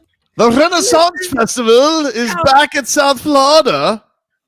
WQAM has your chance to win tickets to travel back in time to the 16th century. More than 100 artisans selling their crafts and more than 100 performers. For your chance to win, listen to WQAM or go to the contest page on WQAM.com and register for your chance to win. Also got some Jason Aldean tickets. One more pair to give away to Jason Aldean's Full Throttle Tour at the I Think Financial Amphitheater in October with special guests Nate Smith, Raylan, and DJ Silver. Keep listening to our show for details on how you can win. This is a Live Nation tour. I can't believe what I'm about to read. What happened? But Anthony Chang just tweeted out, Nikola Jovic is now questionable for tonight's game because Bubble guts, dude. Stomach illness. Dude, let me just ask something, okay? I don't tell anybody how to keep their house, but how did we not use the All-Star break to just hazmat suit clean that locker room during the break? What do you mean he got sick too? How is this possible? Everybody has the bubble guts. Has everybody but I think is Bam the only person who has not gotten the bubble guts thus far? This is no longer a joke. This is crazy. This is well, there's crazy. There's the flu. Unprecedented. There's the flu going around, right? So I don't know. I mean, Rebecca just missed a week of school. Jeez, dude. But like, I thought that, by the time they got back, I thought, all right, everybody's away from each other. This should be fine. But everybody's gotten it. Look, Tyler, Wiggins, Dunks, Jaime, Terry. Wiggins just got here. His body ain't used to South Florida. He probably just got it just cuz. Now Nico's got it. Nico. This is crazy. Yeah. Jukebox, I wish the Heat played defense like that stomach virus. Swarming, dude. Yeah. This is crazy. I got to tell you. Yeah, norovirus is going around. Like, what is norovirus? That sounds I don't know, but here's what I would like to say. I would tell people this all the time. Whatever's going on in the world, whatever's going on in your area, whatever's going on in your country, professional athletes are not excluded from the numbers. So if 1 out of every 15 people get the bug, somebody on the basketball team is going to get it. Like, like we're still part of the numbers, regardless of what you do. You're still part of the overall numbers that plague society with these viruses and stuff like that. But typically, you remember COVID? Yeah, of course. But I was thinking, like, okay, they ran through it. Everybody's got their BGs. They said norovirus is a stomach virus. Okay. Well, it's I thought, everybody would have been isolated for a week away from each other. And now he comes back, bubble guts. It's killing me. He could have got it from somewhere else. Vlad, I hate you. Wow. Called Tito. Yeah. Who told Tito? Just stay in the back, play the bass, and sing rhythms. Jeez. All right. Well, I appreciate you humanizing athletes, Leroy, but this is unacceptable. Not even for them. I'm just telling you, when the numbers come out of how many people get it, what you do is not excluded from that. So, crazy. Like, I don't understand why when we have, like, the norovirus going around, right, that in an environment where guys are sweating and bumping into each other all the time,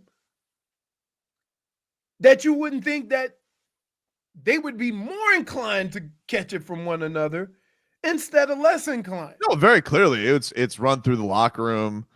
That's gone crazy. I just would have thought we would have done some serious scrubbing once everybody was gone for a week. How do you know if that's how it's like? I mean, I guess I don't. But Leroy, what am I to conclude? I mean, if everybody there is getting it. So Mitchell's next. You see that D he was playing on? Oh no! Oh no! You see that D? And look, you look. I always tell Nico wash hands. Doesn't listen when mama's not around. Why is he wearing two different? Go back to that picture. Look at the shoes that Mitchell's wearing. That's the thing people do now, dude. Yeah, but the right foot don't even look like it fit in the damn shoe. What, he got Nico shoes on? Maybe you forgot. I'm gonna D you up in your own stuff. I'm not sure. It's a look. But yeah, you would. I'm telling you. Now I will tell you. In camp, once a camp, a player would disappear for 7 days. And in those 7 days, we would have one day where we had no practice. They tell you not to come in. And that was because every camp, somebody got staph infection. And they would send us home, clean out the locker room, or what have you. And that guy wouldn't be nowhere near us for 7 days. I don't know if you do that with this, because keep in mind, there's other ways of catching it. Well, I would just feel like if he's got it, you're at a point now, should you just send him home? We need to stop letting players get this. First of all, I don't know how contagious it is. Oh, dude, very clearly it's very contagious. I mean, but it has to be. All right. If you say so, Dr. Tobin. I'm not a doctor. Half the team has had it. Right. But it could be something they're eating. It could be, I don't know how you get it. How do you get a stomach bug from somebody else? We ain't touching stomachs. They need to bring Stanley Steamer into that locker room. Okay. Yeah. You need to. You think they haven't? Or what if it's not something that you get that way? I think it's in that locker room, dude. Okay. I think it's in that locker room. A couple ways you can get a virus. Yeah. Hey, so how about this? Did you get it?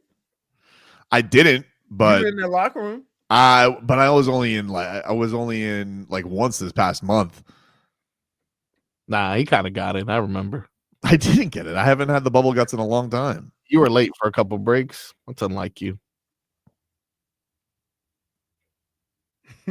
Did he just hear what Leroy said? They're not touching stomachs. We'll take a break. More to come here on the show. But next, we have to Tickle Leroy. Oh, yeah. Fancy.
Oh, you fancy, huh? Oh, you fancy, huh? Oh, you fancy, huh?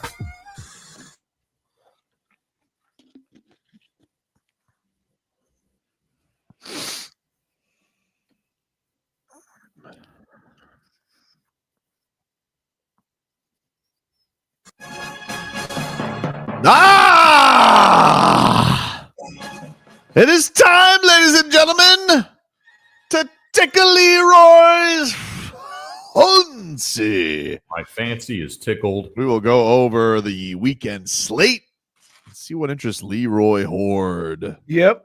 What tickles him pink for a little sports action. We start off tonight at 7:30 north of the border. Mm-hmm.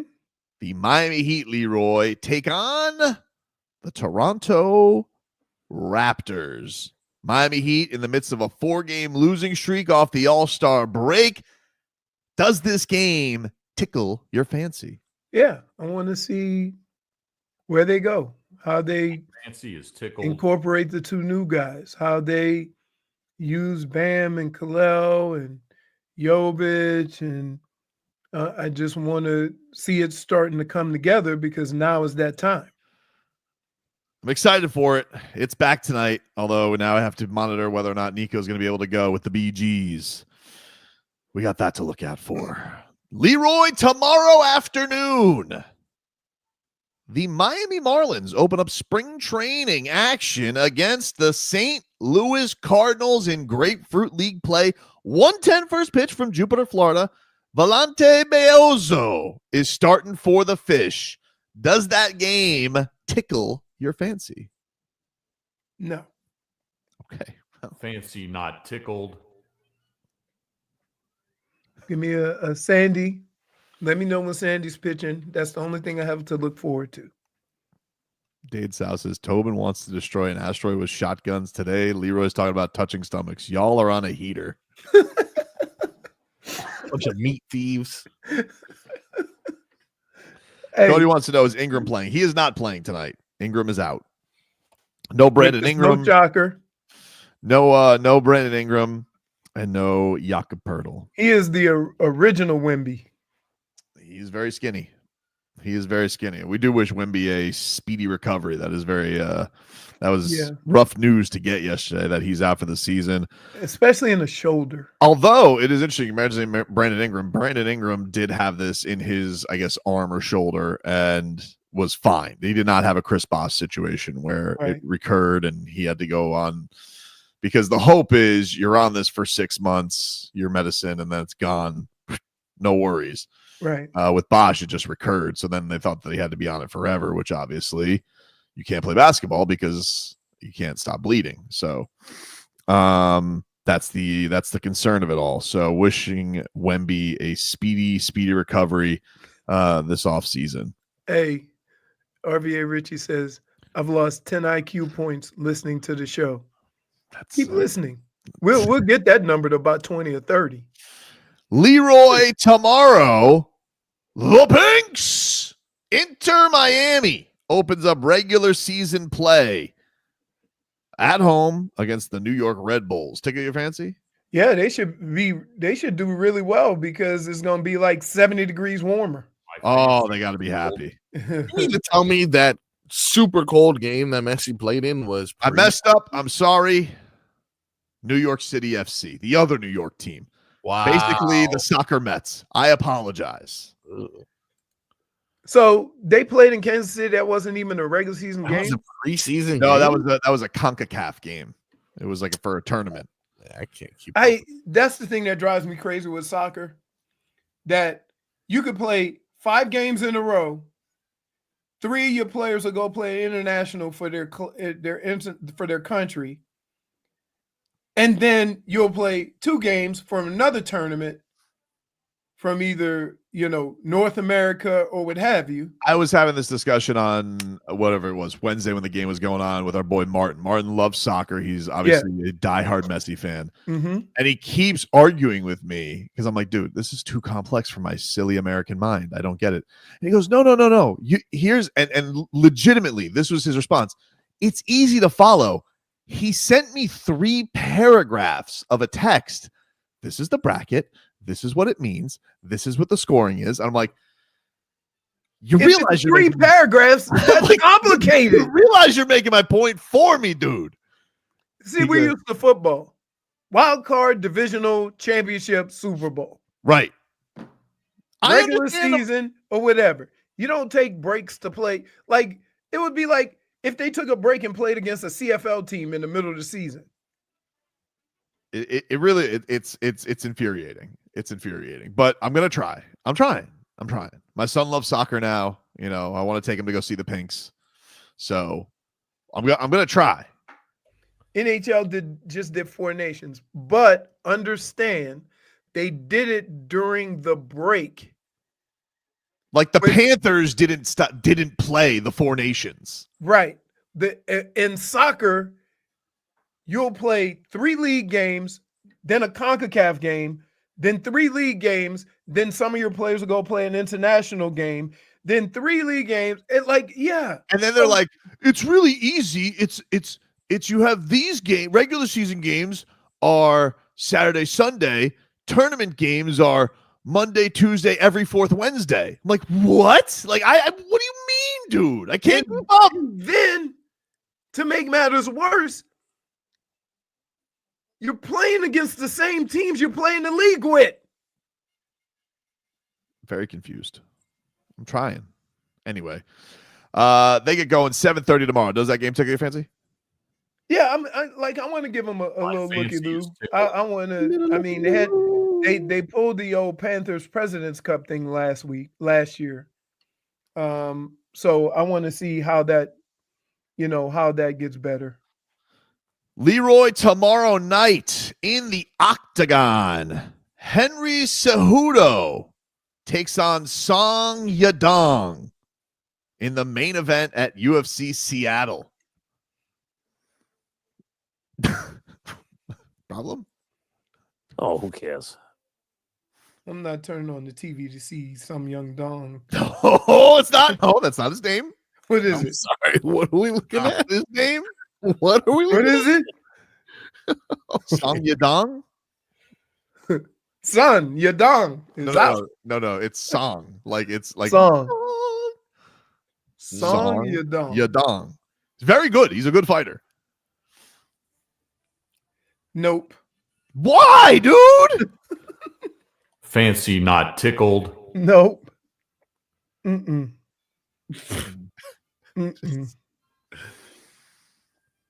Tomorrow night, Leroy, Artur Beterbiev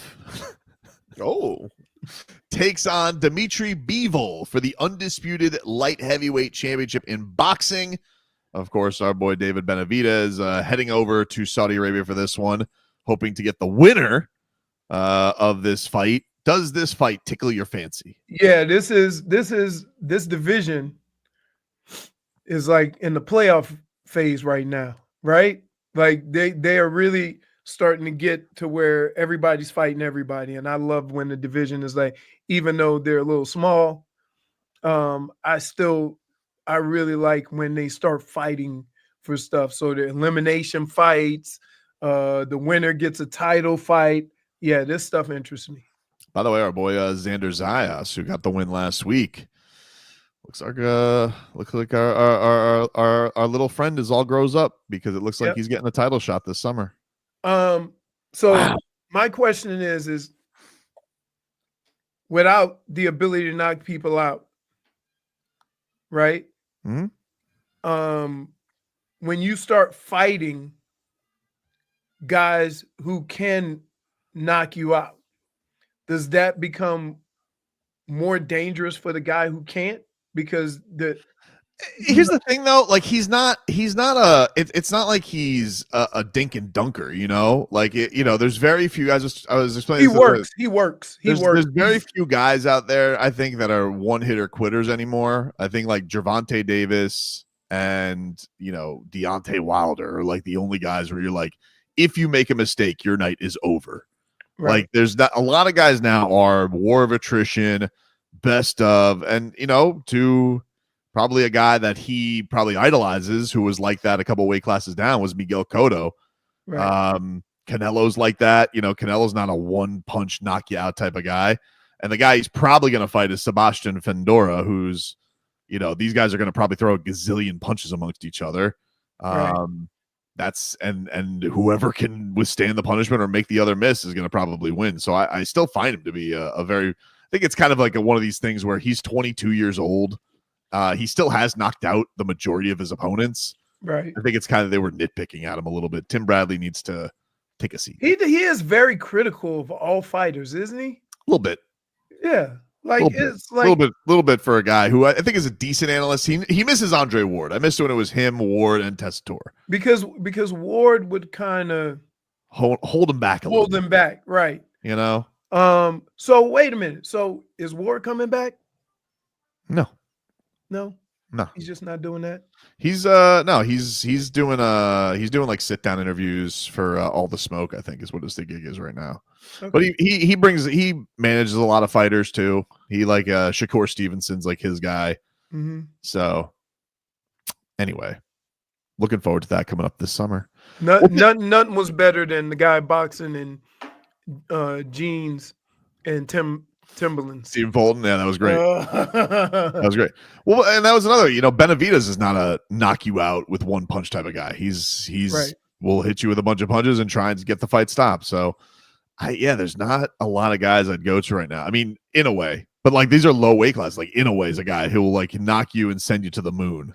Now, the thing I like about our guy is Xander is very good defensive boxer, counter puncher. Yeah, sound. It's fun to watch. Him make people miss. So you don't want to watch Song Yadong tomorrow? I feel uncomfortable. I'm gonna just say that. Oh man! Can we give him an SYD? Maybe we'll give him a nickname. No. King Dong. -1. I thought that was good. -1. I thought that was good. Get you caught up with your headlines next. Tough crowd. I'm Santa.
Welcome back, you rascals. Tobin and Leroy here with you. It's a Friday. You know what this is? Song Your Dong's Sunshine entrance music. Song Yadong just stepped to the scale. He made weight. Yep. He is good to go. 136 pounds on weight for tomorrow's UFC main event. Oh, I love a fight Saturday. Oh, yes. And they fight early. Did they fight early? No, they got a regular. No, the boxing is early tomorrow. Boxing is early. Boxing's early tomorrow, and then got UFC action. So should be a good one. Should be a good one. And then Heat Bucks is on Sunday. Hopefully everybody's bubble guts is cleared by then. It was, you know what was weird the other day? I saw yesterday that was floating around the internet. Chris Middleton in a Wizards jersey. I was like, whoa. Whoa, he's not in no jersey now. What's that? No, it's not Chris Middleton. I got him. It's who got suspended? Bobby Portis. Bobby Portis. I can understand why you would make that mistake, though. I shouldn't even brought up Chris Middleton because knowing you're going to be distracted the rest of the time based on the comments. No, I'm but not. Okay. But Chris Middleton in a Wizards jersey, weird. Yeah. Weird. It was a weird look. I was like, man, I only associate him with the Bucks. That was a strange one. This Giannis, though, I mean, he's he's chirping. I see that he's out there and he goes, what was his quote that he had the other day to Greek media? He was like, I don't think I could ever ask for a trade. They'd have to kick me out. Oh, yeah. And I'm like, that's what they say. Yeah, but you think now my question to you is, do you think that applies? He being from another country, he could say something like that. What does being with another country have to do with it, though? I don't really understand. Because you get into the NBA and you get with a certain team and you build your brand with that team. Is it a big deal for a foreigner to play or from an international player to play in New York or LA? I think that in a lot of ways. Mostly, I've never, besides Goalie, is the last player I can think of. And Goalie, it was because of his playing situation. He was very pissed that they had so many point guards. Right. But I can't think of another international player that said, I need to be out of here. Does Steve Nash count? Yes. And yeah, I guess that would, but that was before Goalie. Yes. A couple years after. Right. A couple years before Goalie. So think of how deep you got to think about it. So you think, so if I'm coming from Greece and I end up in Milwaukee, is it as big of a deal as somebody from LA ending up in Milwaukee that wants to, be in the limelight or wants to be in New York or wants to be, you see what I'm saying? Because think about, say, LeBron. I think from my standpoint, I get what you're saying. I think like somebody like Joker, I don't think I'd worry about because he just seems like he rolls with the punches. He wants to go. Yeah, but there's a lot of international European players that are like that. But I think, but Giannis always has weird things to say. He's always like, he's always teasing it, like, like he test the market. I'm not going to sign an extension. I want to see what. Yeah, right. And also it's Milwaukee. I understand. It's Milwaukee, dude. I understand that. But who are you hanging? What is he? You think he's called up Yelich every weekend? Denver isn't considered the epicenter of. It's not, but you want to know what Denver has? What? Horses. Milwaukee doesn't have horses? What does Milwaukee have? I don't even know. Like, what are the top 5 things to do there? To go to the Happy Days Hall of Fame? It's got to be like a brewery, right? They have to have. Yeah. They got to have a bunch of breweries. I mean, didn't he famously celebrated his championship going to a Chick-fil-A? Right. Well, Hakeem also wanted to be traded from Houston, but he went to college here, right? No, I think there's something to what you're saying. Like, I think Luka seemed like he was going to stick in Dallas. And he was blindsided by it. But Giannis is the one who always kind of like, it always seems like he's flirting with the idea, but he's like, nah. But then he'll say something where it'll never happen. Right. I don't know. Right. But I was like, that's kind of Kuzma in a Bucks uniform was weird. It was weird. That's the trade that happened. Milwaukee has a beach. It does? That's not a beach, dude. That's dirt on some water. Yeah, strange. Believe me, I've been around the Great Lakes. That's not the beach. You don't say you're going to the beach. Oh, I mean, the water looks gray. It's really gross. Yeah, what do you expect from dirt? They don't have sand; they have dirt. Well, horrible place to be anyway. Harley Davidson Museum looks fun though. The Harley Davidson Museum, eh? Yeah, that's what they got for you. If he got a Harley Davidson, his knees would be on the ground. It's small. It's slow. It's low to the ground like that. Yeah, they don't get him a custom bike. Then you get blown all around, blown all over. Headlines are brought to you by Doral Hyundai. At Doral Hyundai, choose from over 1,300 new Hyundai miles in inventory at the Tucson, Sonata, and Palisade. Remember, when it comes to Hyundai, the great deals are at Doral Hyundai. Miami Heat had practice yesterday. Here's Erik Spoelstra, who talked about his experience watching Tyler Hero in the three-point contest. Here's what Spo had to say about that. Nerve-wracking, and I was able to watch it with a couple cold beverages. I guess that's why, to watch that weekend and that event. I was just excited for him to be, on that stage. A lot of eyeballs watching him. That typically is when he's at his best.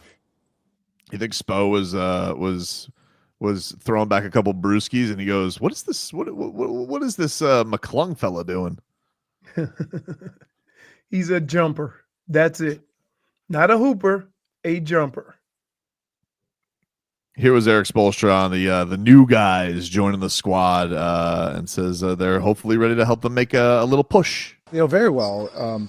It's not easy. I've said that before, that we change teams, systems, mid-season. That's the thing that nobody else really thinks about on the outside. But they've assimilated very well. They're all pros.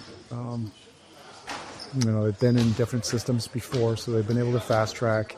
And I think everybody's just excited about this sprint, this final stretch. This is the time of year that everybody loves. The competitors really love it. Everything feels so much more intense. It's a great time of the season.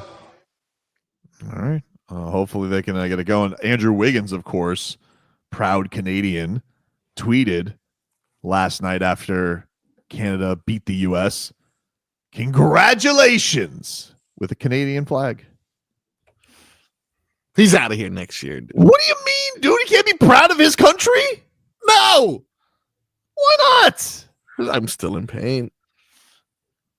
Justin Trudeau, Prime Minister of Canada, he says, "You can't take our country and you can't take our game."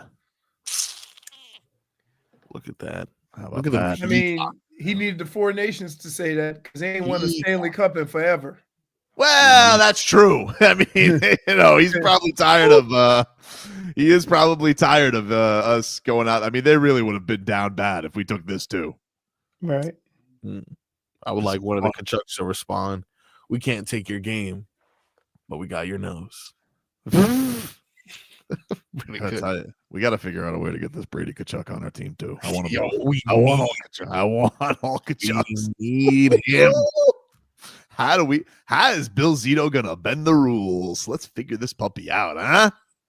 Trying to think of a successful brother duo in the professional, the four major sports. And it always feels like there's the Sharps, the Mannings. The Mannings There's always got father, son, and son.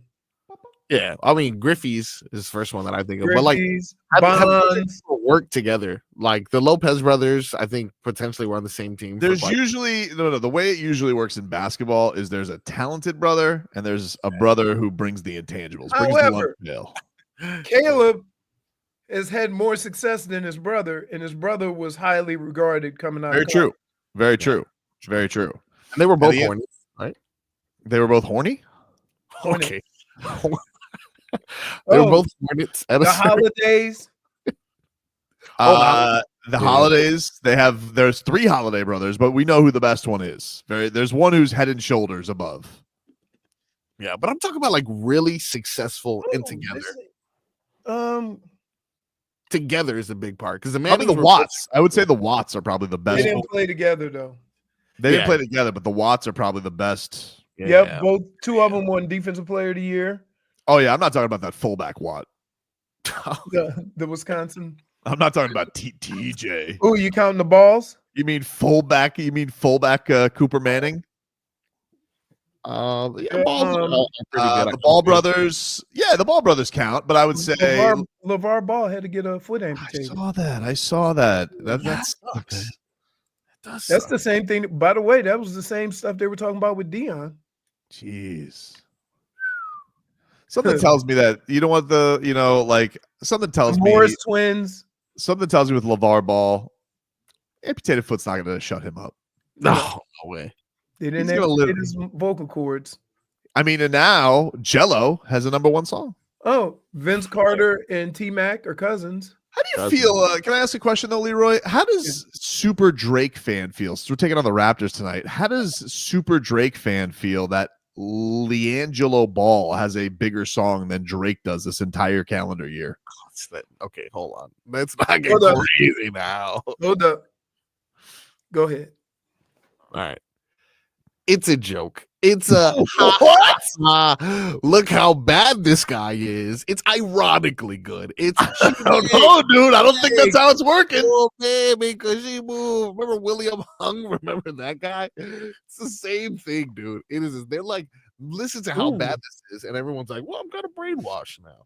Pouncy twins. Ooh, that's a good one. That's a good one. Jerry put that out there. That's a good one. Pouncy twins are good. They're good. Probably the best one. All right, so the Pouncies. Oh, what about the DBs? McCourty. McCourties. But one McCourty is a lot better, right? Isn't he thought of as what about the who just went into the Hall of Fame? Barber. But no, not Ooh, the Barbers are good. The Barbers are good. Kiki and his brother. Okay, so who's top? Okay, so we're going twins or brothers? Brothers. Either they're still twins or brothers. No, but there's a difference. Like I feel like twins, #1 twins. They got the same genes in them, right? So it seems Morris, like I don't think the Morris. Well, Marcus I always thought was better than Markeith. And Lopez, Brooke was always more skilled than Robin, who was a bit of a carnival barker. Right. True. But Bronde and Tiki and the Pouncies, those are good twins. Pretty good. Right. We got Ooh, what about the Diggses? Oh, the Diggs. Oh, that's good. Because you both have been the best at your position. Yeah. The Charlo twins had a moment in boxing, but then they both kind of, you know, going far. I mean, not too far. Oh, the Klitschko brothers, both heavyweight. Williams sisters. I know they're not twins, but Williams sisters. They now of all of the, they got to be the most. They got to be the most successful. They got to be the best. Easy peasy. Ooh, the Kelseys. Ooh. I'm sick of them, dude. Oh, here. Both Kelseys will be Hall of Famers. How about the Gasols? But one was good and one wasn't. No, both Gasols were good, but one, I don't think Mark's a Hall of Famer, but they were both good. Oh, he did get David Fizdale fired though. DeMar DeRozan is a Hall of Famer, but not Mark Gasol. Weren't they traded for each other? Were they? I think they were. Wasn't Powell traded for Mark? Oh, okay, that's what you mean. Yes, they were. I do remember that at some point. Let's see who. Game Boy said Marcos and Kermit the Frog. Okay, what are we doing there? Base says, "What about the Dragic brothers, Goran and Zoran?" No. Wow. What do you mean no? Well, yeah. Zoran had a 30-point game with the Heat. Did he? Zoran? Yeah, dude. Like he played on one of those games where nobody played in the last game of the season, and he cooked. Bosa's. The Bosa family is up there with the are they up there with the Mannings as far as father and sons? Yeah, I'd say so. Probably. I saw that there was some rumors around Joey Bosa getting cut. Another royal family. What? Matthews. You got Clay Sr., His brother was a guard for many years. 30 points. And then you got Clay Jr. And I think Clay there's another one. What a fall off that was, right? Clay Jr. I will say there's more families of hockey, right? Than there are. I think so. Yeah. We have the Hughes brothers too. Yep. 22 points. Pretty good, Zoran. You want to go into a different Denzel and his son, both actors. That's true. That's true. What is his son's name? His son was in Ballers. Yeah. I believe he was Romberg's training camp roommate. How about the Griffies? We mentioned David. Now we're on. Now the Bonds. You know, I know J-Fig's not listening because she just hit the Kelsey brothers, and we said that 10 minutes ago. The Guerreros. Oh, as a family. Yeah, that's pretty good. Ooh, the Currys, dad and both brothers. Seth and Steph. Yeah. But we got to pick kings, so we're gonna go. We'll do Hockman style, Mount Rushmore of siblings. Yeah, we're gonna go Mannings, Sharps, because they're both in the Hall of Fame. Williams sisters, Sharps, both of them, and the Kachucks. Yeah, I like that. Let's take a break. 15 minutes of heat is next. The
Ba-da-da, da-da-da. 15 minutes of heat here brought to you by Hollywood Kia. At Hollywood Kia, the number one Kia dealer in all of Florida. Get the star treatment. We want to see you in a Hollywood Kia. Visit them online, hollywoodkia.com. Heat back on the hardwood tonight against the Toronto Raptors. I'm just ready to watch Khalil wear dunk again, dude. I'm just ready to watch tall time. Just please, guys. If you're going to lose, just let me down early, okay? Just let me down early, baby. I'm tired of getting strung along. They are famous for having some of the best starts you have ever seen in basketball. I may stop by the liquor store today and just get something that really burns, you know? Save it for halftime or the third quarter. Well, I won't pull a Bob Uecker, you know, or a Harry Doyle, excuse me, to the late great Bob Uecker. I won't pull a Harry Doyle and drink while I'm doing the Heat broadcast night. But afterwards, if they collapse, just reading in. This is it for me. Like, if we get one of those nasty collapses again, I'm officially deeming this a 500 team, and I will no longer. Well, not even small time will get me happy. Hey, they got work to do to be a 500 team right now, Jack. They got some work to do to be a 500 team right now. They got to climb themselves out of the hole. How about this? That hurts. The Cleveland Cavaliers. Yep. Have as many wins as the Heat hope to get to. Yep. Right now. This is interesting. So I'm reading an Ira Winderman's column from this morning on Khalil Ware. He says, quote, "I'm not one for accolades. I'm just happy to be out here. I just want to hoop. Whatever somebody gets, they get. I don't even care." He says, but this was not merely something the 20-year-old was saying when prodded by the media. Moments later, as he walked away in the cold February air, he turned to a Heat staffer and said, quote, "I don't understand why everyone thinks these accolades and rewards are so important." Now, here's the thing, though, Warehouse, okay? Hey, thing, though, don't play. Don't play, young fella. But here's the thing, though, dude, okay? I'm going to need you to up the ante here, okay, a little bit, and not because I have a bet, but I'm just saying a lot of buzz on Castle lately, you know, and I'm a little tired of you getting snubbed. So I'm just saying, go out there and you go blocky, dunky, nonstop, all right, like a true Kryptonian would. That's what I want to see. I don't know what everybody cares about these accolades. Gambling, dude. What do you mean you don't understand why? Could have cashed out. I gotta tell you, Jennifer, I don't think I've ever seen you in the color blue. I've been in the color blue. Not your go-to color. Wow. Are you saying this looks terrible on me right now? No, I didn't say that. I didn't say that at all. I think that's what he was saying. I know what you said. You got the Vice shirt? I'm like, yeah. So now it's three of us. Oh, yeah. Three of us at home. Let's not forget. Is that you wearing sunglasses on the shirt? Oh no, so I got this at the boat show this past weekend, and this is the progressive lady. Oh, that's Flo? Whoa. Wow. I thought it'd be funny for the show, so I just Progressive has merch. That's interesting. She does. Okay, Flo. Here was Erik Spoelstra on what he thinks of Khalil's development so far on defense this season.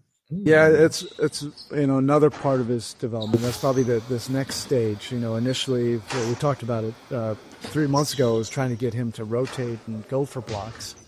Now, and that's the harder thing to do. Now there's decision making with it and context of game and situation. If you overextend, too much, especially when it's not realistic. And you don't want to discourage it or not say that a guy can't get to it, but those can be deflating plays. And he's starting to calibrate that. Those are decision-making positions. But his rebounding, is a factor. His size is a factor. At least people know who he is now. They know that he's down there, and we can correct it. He's a giant. There's some more from Ira's column on Khalil. His quote says, "Going into the season, I didn't really have any expectations." He said this at shoot around today. I want to go and see how far we can go. It's still a long season to go. I'm definitely still in the learning stage.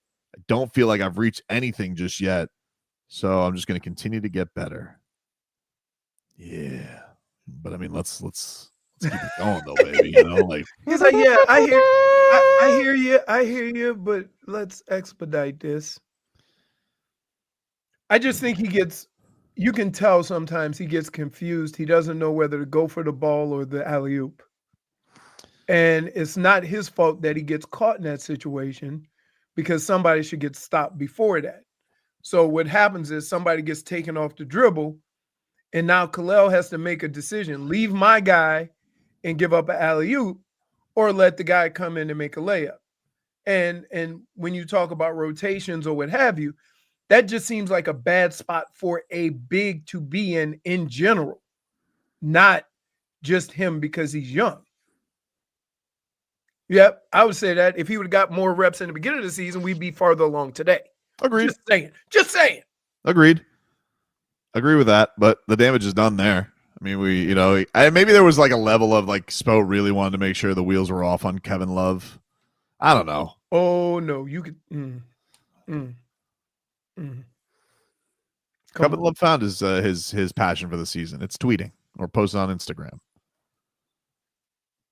He came here to run roughshod on social media. Jeez, dude. I see him all the time for what he's writing on social media. I'm like, all right, Kevin Love. Getting annoyed with it? I had enough, dude. Like, all right. We get it. Like, now he's like, I saw him commenting on Angel Reese. Like, Angel Reese was like, I'm going to be a model, a champion, a fashion influencer, a trendsetter. I'm going to provide for my family, my friends. I'm going to win at everything. And Kevin Love commented, was like, I'll take the under on that. And I'm like, He said that? I don't think you should be commenting on over-unders right now. We have company. Funny, Dre? Oh, yeah. Oh, yeah. From Ira's column, it says, in the game prior to the break, the Heat wound up being matched in paints in the paint points, which is a slim 2-rebound performance in a loss to the injury-decimated Mavericks. The roster was lacking a rotation player taller than 6'7". He says, that is my fault, too. Some of the boards I could have still went to go get, and that's something that I'm working on. Going after extra boards no matter how I'm feeling out there on the court. That's what the warehouse has to do, dude. A rebound every 3 minutes, like UD said. Let's go, dude. Dre, what are you doing, dude? I don't know. Heat back in action tonight. 6:15 preheat. I got your coverage there for you. 7:30 is your tip-off, filling in for Solana tonight. All right, we'll take a break here on the show. We got Mackie Samoskevich joining the program coming up around 1:15 today, fresh off a Panthers practice. But we got to mix things up coming up next.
All right, welcome back, everybody. Tobin and Leroy here with you. Hey, Leroy, can we get a weather update from the Demesman and Dover Law Firm? YourAccidentAttorneys.com. Free consultations 24/7. Call them at 866-954-MORE. A little cooler this morning. Yeah, dude. And it is quite breezy. Mm-hmm. Looks like it's coming out of the east. I want to say northeasterly wind. Although the damn clouds are moving, but the winds are 15 to 20 miles an hour, and it's probably between 75 and 80 degrees. How did you do, Frog Boy?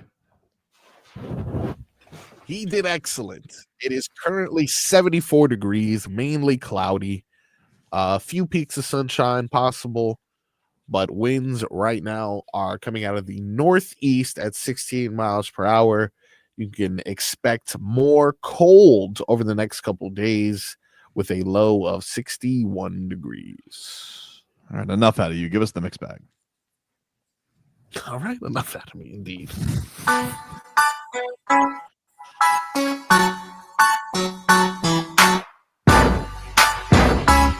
mixed bag is brought to us by... I don't know. What dead people shoes you wearing today, Frog Boy? Let's see. Got the dead man Hirachis on.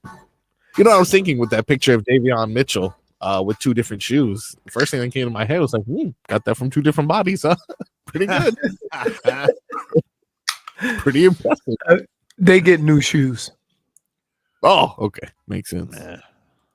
I told my brother that I was at Leroy's house for the Super Bowl. He's like, "You see my shoes anywhere?" Like, get over it, dude. Hasn't it been like 2 years? My child is 2, and you're still like, come on.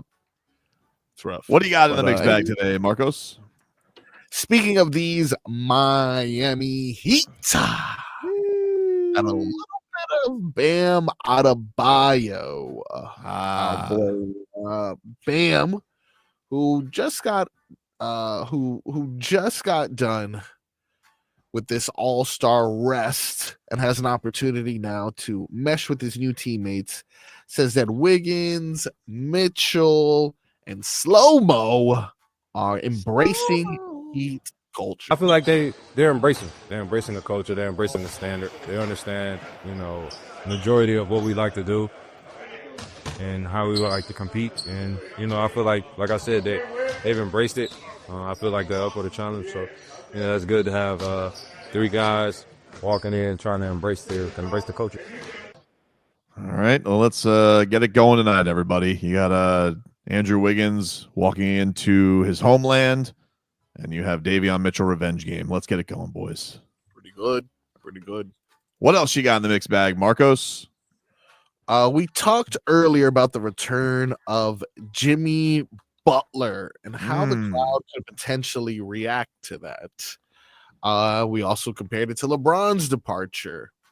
But I would say both LeBron and Jimmy didn't necessarily go to a rival. Unlike the next person who we are going to be discussing, and that is none other than the newest, richest Met, Juan Soto. He made the surprising decision to pick the Mets over the Yankees, and the judge over in New York had a few words about Mr. Soto's departure. That's his opinion. He can say what he wants. I definitely disagree with him, but I wasn't too surprised by it. He got a good deal. He's going to be in a great spot. It's going to be great having him in town. We're going to be battling back and forth for quite a few years. And what comments did he say? He says that the best chance. He says, I think we have the best chance to win here on why he chose the Mets. And Judge just responded with, well, that's his opinion. Well, tell him don't bat 200 in the postseason and we'll talk. Okay. Hold on. I mean, let's not get angry at the man. I'm just saying. Swing and a miss sometimes.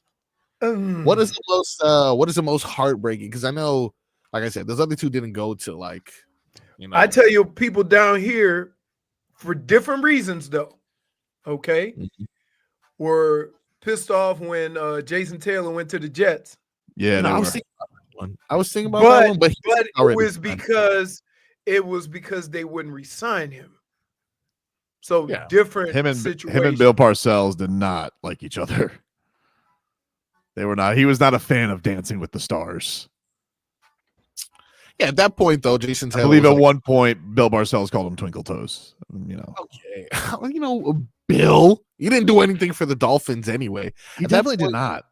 It's like, you stole a check, you stole money, you gave us Tony Sperano. Hey, Rest in we peace. had a lot of thieves around here. Yeah, I mean, Nick Saban came in and got his bank account right. Stephen Ross will spend that money for sure, but I don't even then. It's the thing that you appreciate, but also sometimes I think if you didn't have the money to spend, you wouldn't be as reckless, right? Yeah, aka the Marlins. Yeah. I'm not necessarily mad at him for spending, but there were times where you get got, you win some, you lose some. Give us one more there, One Froggy. thing I'll say is he keeps swinging. Yes, he does. Last one in the mixed bag, dedicated to Shedeur Sanders. As we all know, the NFL draft is upon us. And when he's not somewhere trash talking with Cam Ward, Shedeur revealed what he wants to do during draft day. Nah, we most likely do Colorado or Dallas. We ain't really decide like fully yet. But yeah, we plan on doing it, like an event thing. And where it'll be fun, it'll be more family, friends be able to come. Because the only thing we're going to the draft is just like, I want to spend those moments with my people. And you got to think, having everybody come out there, bro, it's going to be so expensive. Cost-wise, you saving a lot of money. You get to be around your people and all that. Like, it's not just me, that was able to get to this point. It's like a team. It was a team thing. It was a team of people that helped me allow to get to where I am now. So I want to be able to make sure I am able to enjoy that with everybody and nobody be in uncomfortable situations just for traveling and just to show support. Mm-mm. What do you mean, dude? What? Mm-mm. Oh, man. Let me tell you something. Come on. Let me tell you something. Come on. If he went to the draft with Dion, with Coach Prime, who gonna get more attention? I think like an equal amount. No. Oh, dude. Oh, you're not familiar with the work of I think honestly Deion Sanders. what I would like for the first time, I think in draft history, is I want him and Cam Ward to have their own separate draft room together so they could just talk bleep to each other the entire time. That's what I want. You know what I think? I think a lot of times people misunderstand that trash talk and they take it for meaning dislike or hate, right? Whereas athletes do it like breakfast. It's like a snack. Hey, you know what? Let's talk trash about him. Especially if you have a really good a good rapport of trash talk. Yeah, if you can go back and forth, there's never any anger in it. There's never any malice in it. It's just all in fun. But sometimes outside of that circle, right? Sometimes outside of that circle, people don't understand that. Like, keep in mind, it's also you go on a football field and you have fights during practice and then go eat afterwards. Well, speaking of fights, we got a Florida Panther joining us coming up next. Mackie Samoskevich is going to join us. He's just off the practice ice as the Cats are getting ready for the Kraken tomorrow. So we'll talk a little Cats with the rookie sensation. Going to be on the second line tomorrow with some shifting around. And so we will talk a little bit with Mackie Samoskevich coming up next. Got what you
Welcome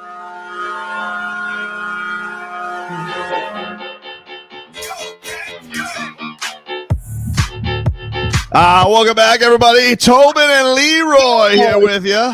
560 WQAM. Gets a little cat talk here on 560 as the Panthers are going to be back in action tomorrow against the Seattle Kraken. And Cat Talk brought to you by Hollywood Kia. At Hollywood Kia, the #1 Kia dealer in all of Florida. Get the star treatment. We want to see you in a Hollywood Kia. Visit them online at hollywoodkia.com. And one of the young sensations on this year's Panthers squad is Mackie Samoskevich joining us here on the program. A fellow Michigan Wolverine, Leroy Horde. Right. I tell you what, they've been better at hockey more consistently than the football team. Yeah. Over the years. Yeah. It's a good spot. Great spot. I miss it. What made you want to go to Michigan, Mackie? What was the process of becoming a Wolverine? I was thinking about originally just staying home, close to home. Both my sisters went to Quinnipiac, so I was thinking about staying close to home, and then I went out for a visit. They took me to a football game, and that's it. That's all I needed to see. So I'm glad I did it. It was best 2 years of my life, I think, so far. So I loved it. When I went to Michigan, I didn't go to a football game. You gotta. That's a bucket list thing you gotta do. Yeah. Well, I mean, he got a couple experiences there afterwards. Yeah, I got a couple. But so while Michigan's it's like wide open, friendly. Yeah. Like you could literally go to school with somebody and never even there's so many people there. Yeah. Like it's really big. Every week. It's great. Everyone's so nice. One thing I loved about it was it was that college campus feel. Right. Everyone kind of knew everybody, and when you got that going, everyone's enjoying time with each other, and you get to know new people. It's really good for a young person like I was. Maggie, we were talking a little bit, obviously, with the Four Nations and the Kachuk brothers making as much noise as they did into a lot of great sports siblings. And you have this with your sisters. Your sisters all played hockey. Your father got you all into this. So, was that not a choice as soon as you guys could pick up a stick? He's getting you and pushing you out on the rink. How was it growing up in such a hockey household? Yeah, my dad was the one who kind of got us into it. He was the one who played. He loved the game. He had it on TV when we were kids. Every weekend we were Rangers fans, so we'd watch them all the time. And like you said, it was kind of like I had two best friends just to go play hockey with every day. I don't think a lot of people get to do that. But, obviously Chucky got to do that with his brother, and it was so much fun. I'm definitely lucky to have them. Just every morning going out there, shooting pucks or whatever, doing little competitions and stuff like that. It was a blast, and it's definitely nice having them. Was there ever go ahead, Leroy? Being from the north, right? And just having ice sports be a part of your life for 6 months of the year, regardless. Are you shocked at how many kids down here are into hockey?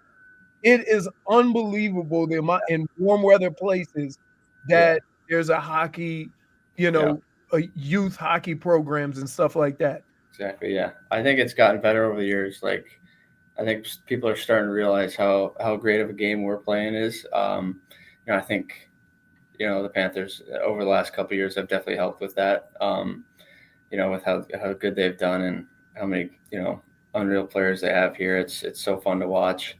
Even before I was here, just watching them, I was a big fan. It's so fun to watch, and so I think they had a big say in that, and I think like I said, people are starting to realize that it's a really fun sport, and you can go play roller hockey, or you can go get on the ice. There's multiple ways you can do it, so it's a lot of fun. What was your mindset coming into this season, Maggie? Because obviously the Panthers have their championship run last year. You got a little stint with them, but full blown now this year. So wonder, is a defending champion going to need me, or was it just a matter of like it kind of just came along naturally? Like, what was your mindset coming into this year before providing as much spark as you have for the Cats this year? Yeah, I mean, like it was just finding a way to help this team win was my mindset. Like, it was like I knew I had confidence in myself that I was good enough to play in the NHL and do great there. And at the start of the year, obviously, it was a little bit of a learning curve. Being young, you don't know the league. Obviously, so many good players in this league. It's the best league in the world for a reason. So, I knew there was going to be good games and bad games. And I think when I had bad games, it was just a good thing almost. Like it was a learning thing for me, and I think it's helped me today that don't do this or do this better. Stuff like that. It really starts to add up, and once that happens, you get a lot of confidence, and I'm playing with house money now. Do you feel like from your standpoint, like there's obviously a lot of the vets who are going to be big providers, but like you look at like a guy like Lundell who was so young last year and key to that. Like, do you lean on almost guys your age, like Spencer Knight being on a big stage early on? Like the Panthers will believe in you no matter at what age it is if they feel like they can help you win. You can help them win. Yeah, I agree. Lundy's been a huge help for me. He's went through what I've gone through, being a young guy in this league and learning how to, play the game the right way. And he's obviously a guy that plays the right way, plays great defensively, and obviously can do his thing offensively. And, he's definitely a guy I look up to just because, of his age and of how dialed in he is, everywhere. Is it so my mistake is the first hockey game I ever went to was a Red Wings game. Mm-hmm. So watching that hockey and then really liking it, because hockey live is unlike any other sport. You don't get the same feel on TV. So then I started going to Michigan games. Mm-hmm. And like, what's the transition like? Because it's not as physical and it's a little different. So when you get to the NHL, are you taken back by how much more physical it is? Yeah, I'd say so. Like, guys are bigger. I think one thing was they were way smarter. Like, they knew how to, take away space from me quicker, or, read what I'm doing before I knew what I was doing. It was a bit of a transition. You could kind of get away with some things in college, but not here. Like, they're so smart, and you really have to learn how to beat guys and how to create space. And once you learn that, it's the sky's the limit, I think. How did you take in this Four Nations tournament? You had so many teammates dispersed throughout the entire thing, basically half of Finland's team. You see Benny be huge last night. Matthews obviously making a lot of noise throughout all of it. So as an American, were you rooting for USA, or did you find yourself torn because when Bennett's tying things up last night, you're like, all right, we got teammates doing good too. So how did you experience all of this? It's definitely a weird feeing. Like, I was definitely rooting for USA. But when you see Benny score a big goal like that, you're definitely happy for him. And I definitely was. It was so fun to watch. I watched every game, every minute. Like, I couldn't miss it, and it was nice having, a guy on each team to watch. Like, I don't think anyone else got to see that. So, I was watching pretty carefully, and I definitely had fun watching it for sure. Were you surprised like how much it captivated the nation? Like it felt like it was going to be a great event no matter what, but it really felt like it was at a level I don't even think the NHL expected it to be at. Yeah, it was crazy. Like, especially that, the first USA Canada game was crazy. I told my two sisters, I was like, I can't miss this game. And they're like, it's all right. It's all right. We could miss the first period or something. I was like, no way. Like, and then obviously with the way the game started, I was like, you see why I wanted to watch this now? Like, so, it was funny. Like, everyone's talking about it. Like, even I went and got a haircut the other day, and they were talking about it there. And it's done a huge thing for the game. And like I said earlier, I think people are starting to realize how fun hockey really is. Is that Have you been in a hockey scuffle yet? Have I? Yeah. No, not yet. Not Not yet. yet. Not yet. Yeah. You certainly have. I'm playing with, Kachuk and Bennett, I'm definitely gonna have to, You're good. Yeah.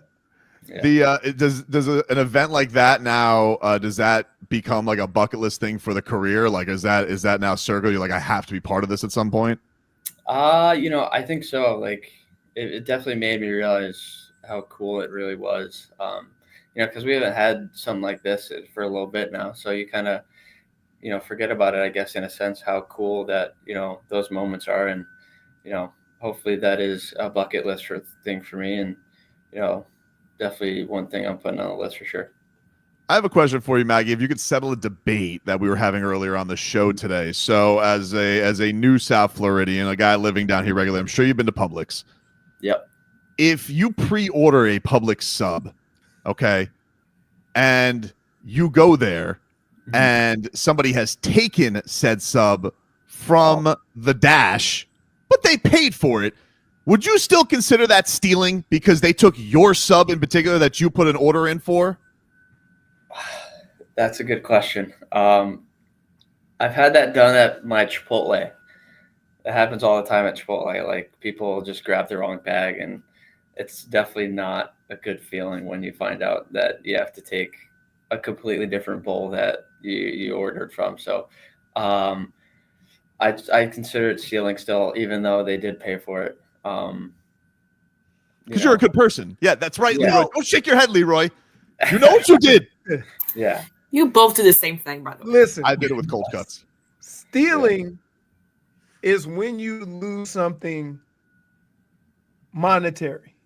Yeah. So Yeah. can you get arrested for it? No. Absolutely not. No. Okay. But you were Then still okay. wronged, That's Leroy. fine. And Yeah. no, I'm not doing it while the person's there. Right? Let's If give I it see to a Leroy long and line- see if he's happy If about I it see a later. long line and I peruse and I just do a drive-by just to see what kind of subs are available, Mhm. right? They don't know that it was made or not. Yeah. It's That's like good. they don't know. It's like I'm not. They It's don't stealing, Leroy. It's not. And first of all, Tobin, don't say nothing, because you do it with the cold cuts. That's way different because No, it's that's not not. anything It's not that's done different. directly You then. both It's are completely thieves. different.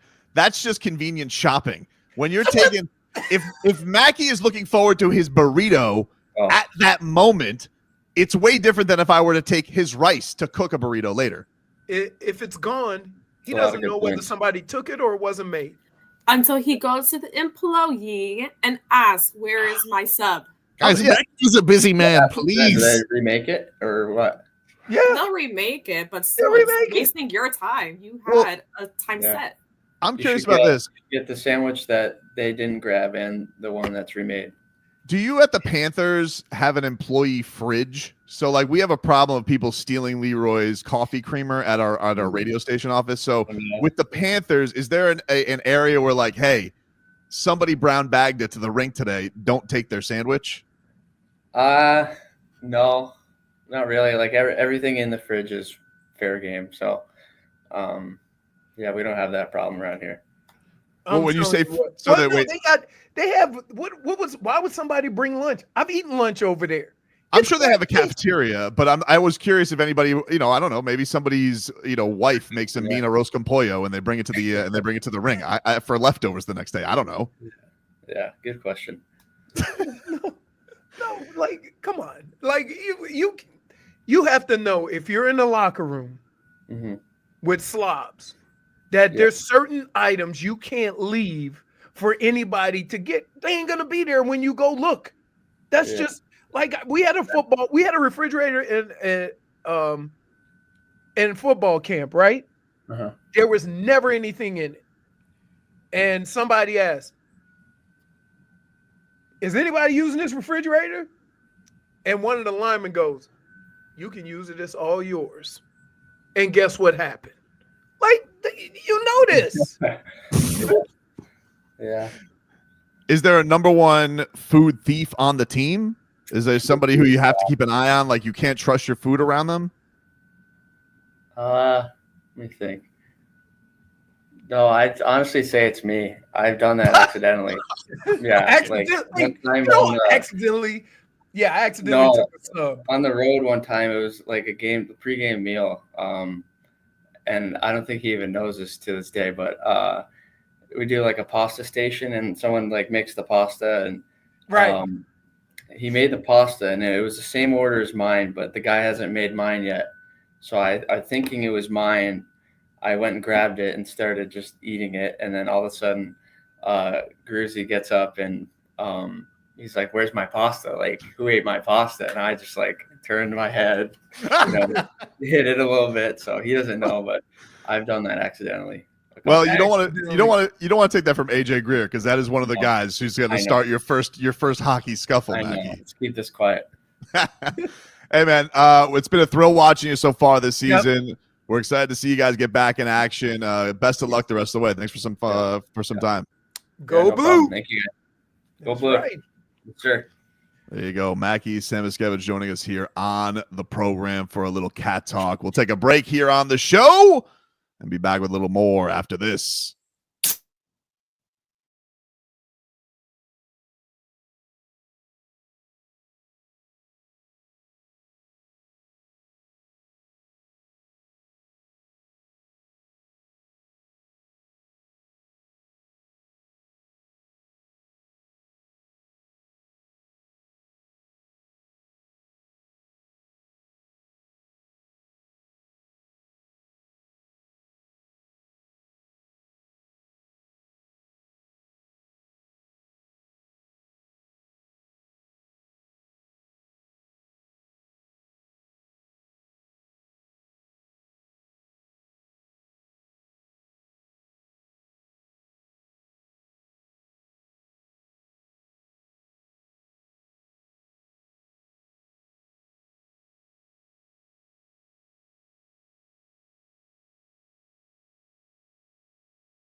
Turn up the lights here, baby. It's never, Pride, I wanna see you. it's never quite a segment until Leroy half-ass hums a song. You're a snitch, Leroy. What do you mean, snitch? J-Fig would have no clue I had Channel 3 off for the start of these segments. You didn't always karaoke it every time. Yep. I would have a clue because we'd be blocked by the end of the show. No one ever gets blocked it. anymore, J-Fig. That was 2 years ago. The Olympics. Minutes ago. Whining, dude. Let's get to headlines. Brought to you by Doral Hyundai. Doral Hyundai, choose from over 1,300 new Hyundai miles in inventory. The Tucson, Sonata, and Palisade. Remember, when it comes to Hyundai, the great deals are at Doral Hyundai. The Heat, they're back on the hardwood tonight against the Raptors at 7:30. Nico, questionable with tummy trouble. This illness just can't stop spreading. Bubble guts. Bubble guts. No, that's from Bubble Butts. Y'all don't remember that song. Bubble guts. Bubble guts. Preheat begins at 6:15. The Pinks, they open up regular season play tomorrow against NYFC. Although they've been playing, wait. They open up regular season tomorrow. But they've been playing soccer for the last 2 months. No, they haven't, dude. They just started this week. No, they didn't. Yeah, they did. You're telling me they just no. They CONCACAF'd it on Monday. On that was Wednesday. their first game of the year. Yeah, I think so. No. The little preseason action, baby. He's actually right. Well, I mean, what? Have they really been playing this much? Yeah. Apparently they played January 18th, the 29th, the 2nd, the 8th, the 14th. Thank you. Did they really play though, or those were fake? That's Messi was playing in those games. I just don't understand. Was Messi playing, or was it like fourth stringers Dolphins preseason? You were wrong. No, I'm not wrong. If Messi's not out there, it doesn't count. Oh, everybody knows that. See, these are against I questionable. think Messi has been out there. Yeah, Messi was there for the one on the 18th. Let's see, was he there for the one on the 29th? Daysop said Messi's been playing in them. What does he know though? Usually he's right. But that's what I'm saying. Like it's all year. I don't know what games count, what games don't. And they've been playing. Told you this one counts. They've been playing soccer since January. You go, the beginning of the season. I'm like, it is the beginning of the season though, because they got to put that disappointing ending behind them. Yeah, he's played at every one of them. All right. Right. So they've played like 8 games since the start of the year. All right. So you're not watching. I get it. No, I watch. Okay. Marlins open up spring training tomorrow against the Cardinals at 1:10. Won't watch. I don't think it's on TV. I don't even know who the pitcher is. That's okay. Huh? I don't expect it to. Is Chunky 52 still on the team? We don't even know. We don't even know if he made it that year. He did it. Well, I would just say the way I saw him weeble onto the field. Oh no, he was a pitcher too, huh? Yep. Yeah. Weeble onto the field. Dude, come on. Do like Bartolo Colon. He was a big one. He wore baggy clothes. Don't wear tight clothes if you thickums. You can't do it. We have beef in the NBA world. Tim Hardaway Sr. has now struck up a beef that's not with Jimmy Butler. What? He is now beefing with Tyrese Halliburton. What? Tyrese Halliburton? Wow, that seems weird, right? Because he seems like the most laid-back, fun dude. Like, who else would do a video or a tweet about him not playing nothing but getting a gold medal? I don't know, dude, but Tim Hardaway was asked on Gilbert Arenas' show about who he would like to suit up and go back if he could go play basketball. And he says, if I could go back and suit up, I want to F up Tyrese Halliburton. He talks so much bleep. I want to go back and bust his mother bleeping ass. He think he all that. Wow. Tyrese Halliburton then responds with, tell the world the real reason you feel this way, Tim. Ooh. We have beef. What is the real reason? I don't know, dude. I don't know. Listen, I don't know.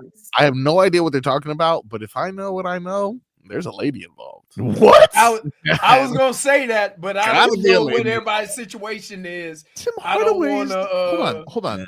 Tim Hardaway is how old is Tim Hardaway? Oh no, dude, that doesn't matter. Future and Scottie Pippen were beefing. It happens. Wait a minute. What are you talking about? Did you just see? Wait, did you just see Pippen's ex with Jordan's son?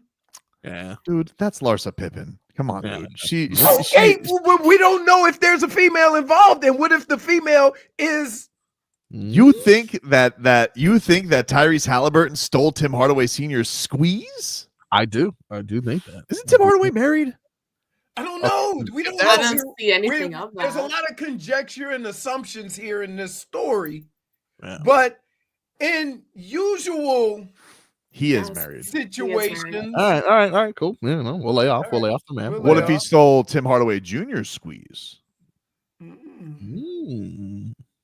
then why isn't Tim Hardaway Yeah, Jr. exactly. making a bigger deal about it? You don't get that mad over your son's, Yeah. Oh, you stole my son's girl. Now I'm madder than my son. That's a little weird. I don't know. Is it that weird? If I Baby do. Tadpole had his squeeze stolen, from a fellow comedian, you wouldn't find the need to go defend him. No, I gotta say, hit the gym, kid. Wow. Are you? Wait a minute. Son? Argo's been, well, because you like with your first girlfriend, so you don't understand that headache. Don't hate the Heartache. player, hate the game, baby. Don't hate the player, hate the game. The last time we saw Tyrese Halliburton with a lot of ladies, though, didn't he have like 9 ladies in like the winter of Tennessee or something like that? Sounds about right. What if Klay Thompson I was the don't one know. who I took don't the know, but I'm gonna just say, like, that's weird because what kind of trash is Halliburton gonna talk? He's always smiling, and you know what I mean. Maybe there's another side to Tyrese Halliburton we're not aware. I mean, there's nobody that makes fun of not playing, and you think is a serious dude, right? But I don't know, dude. Look, I don't think Tim Hardaway is doing anything outside of his marriage. I would never accuse a Heat legend. We don't know the story. That's why I stopped. That's why I stopped. But something I'm not even going there. Something's fishy though. That's all I'm saying. Something's fishy because there's only a couple of things in life that'll get you that mad towards another man. Right? There's only a couple of things. If y'all playing a sport against each other, one could annoy the hell out of you, and that could start the beef. Right? I don't know. They're calling you guys messy. We're not messy. You're all a little messy. Messi is playing tomorrow, though. Messi is here, in case you guys are wondering. No. We would just listen. Real talk. There's only a couple of things that would get somebody that upset when they're not playing This segment's against gonna one end another. up on page 6 tomorrow. No, it's not. We're just trying to. If anything, it's not our fault, though. We know Tim Hardaway has it's Tyrese Halliburton's fault for saying there's a real reason, J Fig. So it's not our fault. Right. Tell him what you did, Eddie. Tell him what you did. Yeah. And Tyrese would only say that if he had leverage that he knows you can't reveal it because it'd be more incriminating for yourself. Right. That's an old 5 heartbeats. Exactly. It's kind of like, oh, you really want to do this? Go ahead and tell him because it'll do more damage to you than it will for me. Right. Exactly. I don't know. But I'm not like. How old are Tim Hardaway? I'm not accusing anybody of anything. However, as a man, for two guys to not play against one another, there's only a couple of other things that could get one man that pissed off at another man. Obviously, Tyrese Halliburton roped Tim Hardaway into a crypto scam. Money, yes. Money. Halicoin. Money's a big Yeah. I don't know. All right. bad. Inquiring minds want to know. We will. Yeah. We didn't go public with the beef. Tim Hardaway could have left that alone. Listen, Tim Hardaway and Kevin Love need to calm down because they have been doing a lot of talking on social media recently. Kevin Love is trying to have some fun while sitting on the bench. Yeah. Tim Hardaway took a blowtorch to Halliburton. Yeah, and Jimmy Butler. Kevin Love is not really threatening to fight seven. Well, I can understand. Listen, I can understand former players that play for the Heat going at Jimmy. Because Jimmy got things that none of them would ever even consider trying to do. And for it to end like that, with all the luxuries he was afforded, I could see how a former player would have a problem with that. Yeah, I agree. Interesting, though. We'll keep an eye out. My boy Timmy, though, he didn't do anything bad. Halliburton, slimy. Wow. Can't trust him. Look at that form when he shoots. Can't trust him. Oh, he does have the ugliest shot. It's disgusting. But they go in. We'll take a break. Jump off into You're Dead to Me. But first, you guys want to go see Jason Aldean? Caller 3 right now to 305-567-0560. Caller 3 to 305-567-0560. We'll see Jason Aldean at the I Think Financial Amphitheater. That concert's coming up in October. It's a Live Nation tour.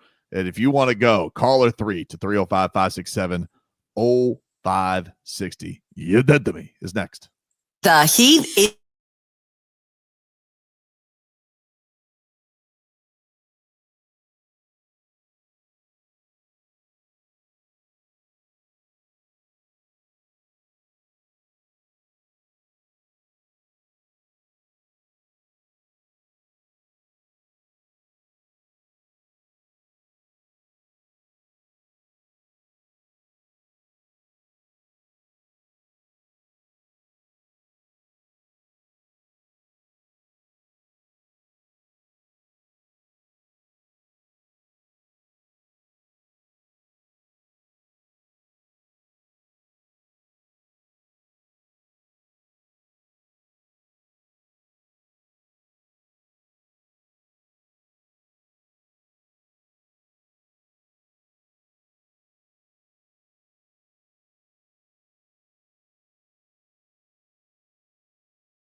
You're dead to me.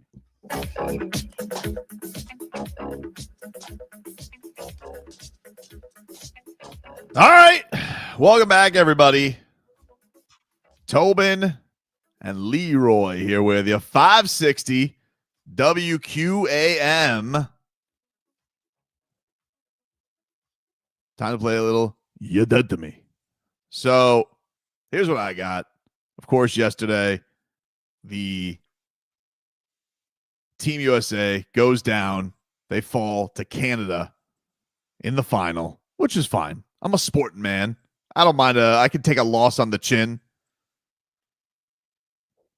But I'll be damned if I'm going to sit here and listen to Brad Marchand talk any crap.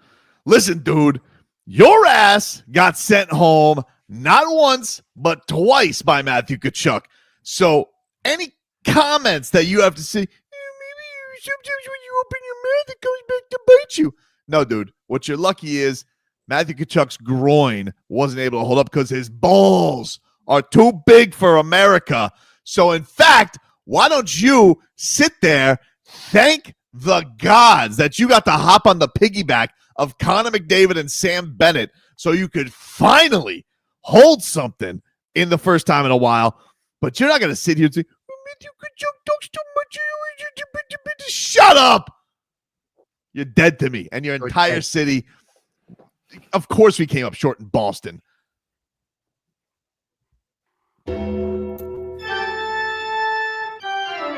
Okay. You're dead to me. Bum. By the way, this Matthew Tkachuk injury does not sound good, according to Brady. Would didn't sound good when you said it either. Something about what is it now? Well, you know them. They're doing lower body, but the word is a groin injury. And those are the words. Brady says it's not good. So here's what's dead to me. Bubble guts. Don't know how you spread, how people get them. Guys just disappear for a couple of days with the bubble guts. There's no nobody knows where. How did you get the bubble gut? Don't know. Mysterious coronavirus. Norovirus. Norwal virus. Norwal. Whatever it is. Bubble guts. Like, Jimmy left everybody a little gift on the way out. Biological warfare? Yeah, he got the bubble gut. Remember he got the bubble guts? No, he faked it. Oh. But I listen to all the stomach bugs going on out there. Can we just get a little reprieve so my guys can get some work together? Seriously. So we can go on this final little run to get in the playoffs, not the play-in. Tired of seeing the play-in. And guess what? Every time they're 7 or 8 and in the play-in, they always lose the first game. Tired of this. I can't take it anymore. So bubble guts, you're dead to me. Wow. You're dead to me. Seems to be lining up, though, for our first play-in game against the Bulls. Usually we have to go beat the Bulls after the loss.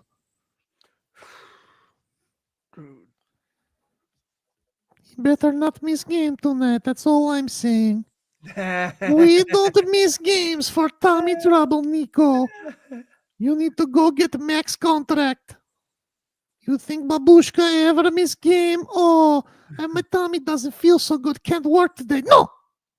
Get out there and bowl. I send you some soup and some kisses. Right. Bowl. Okay. Jennifer, who's dead to you? Why do you laugh? You're dead to me. So I got a personal message, and I'm just going to go ahead and say this. There's someone who texted me who said Leroy is dead to them for stealing creamer. I don't steal creamer. He doesn't steal creamer. Thought that was pretty funny. Ooh. Who was it? Someone in the office? Someone a little Say upset. anything. Anyway, my You believe Lupe's ratting you out, Leroy? But I don't steal creamer. I don't Leroy, what are you steal creamer. doing? I'm trying to send Tyler this my when he sends me an invite, it says 6:30. Well, it's not at 6:30. It's at 1:30. I know that. I think that's That's something why I on was your. shocked when Jennifer asked me. I think that's something on your end.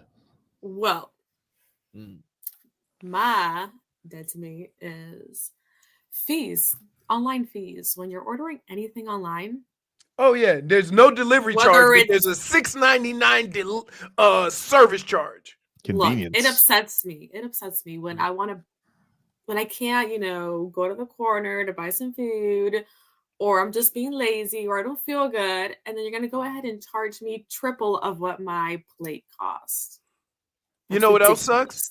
So if I order Flanagan's, I pay up front, they charge you a service charge for going pick up your food.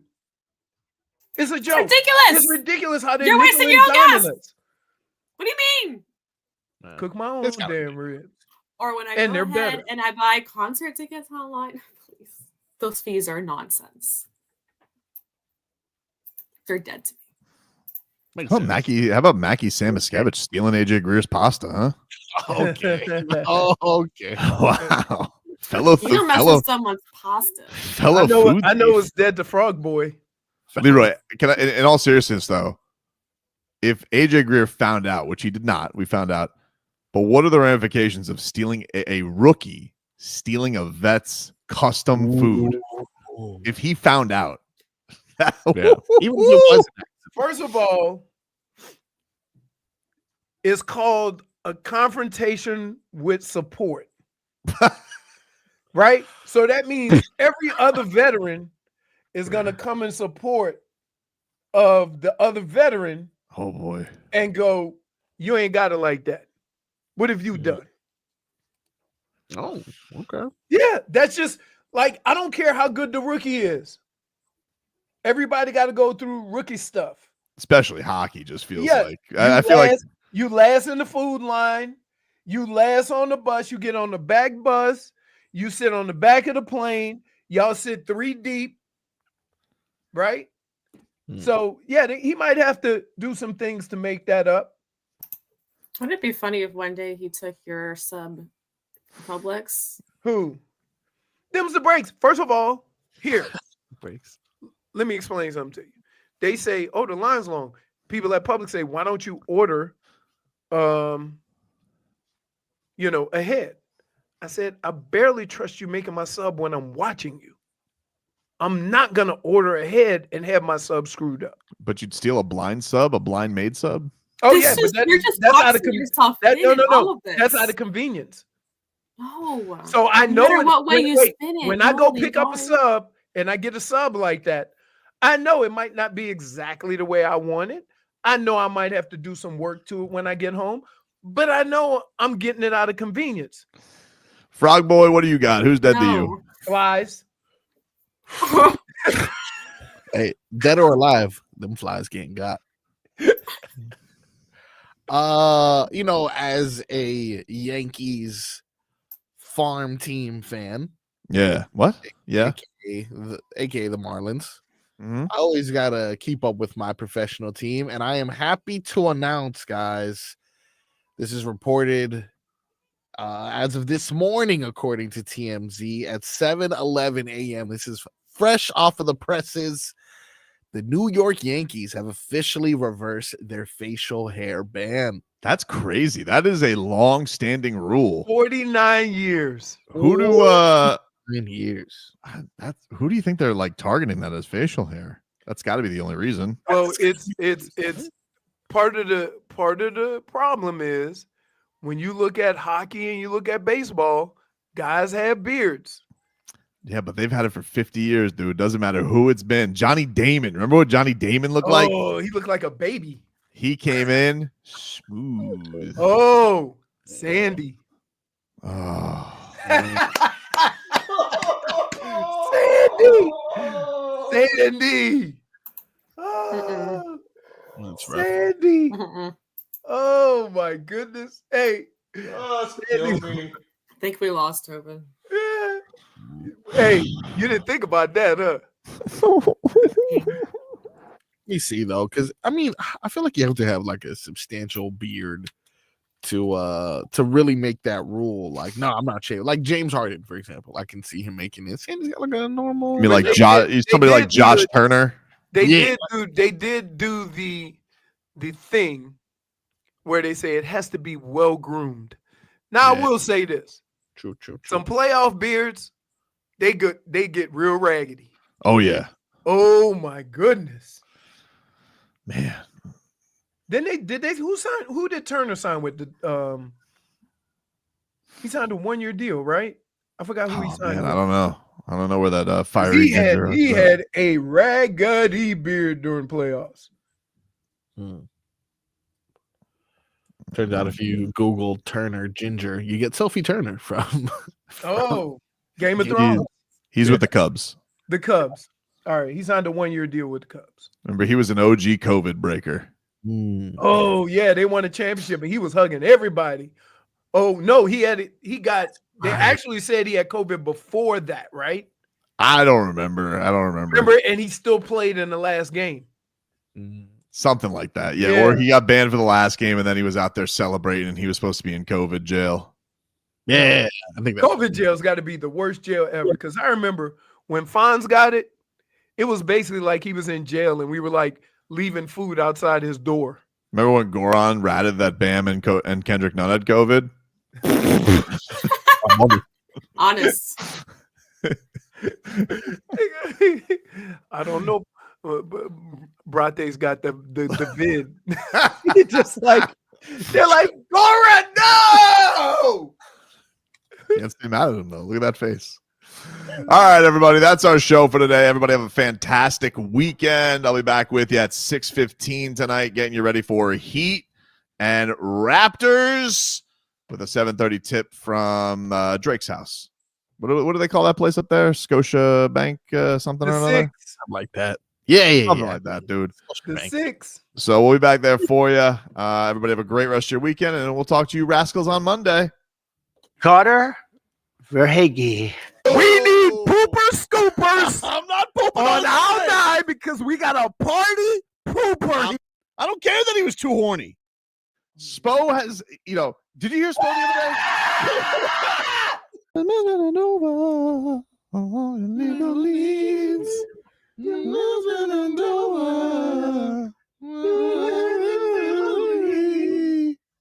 Butler can get the out of Miami, man.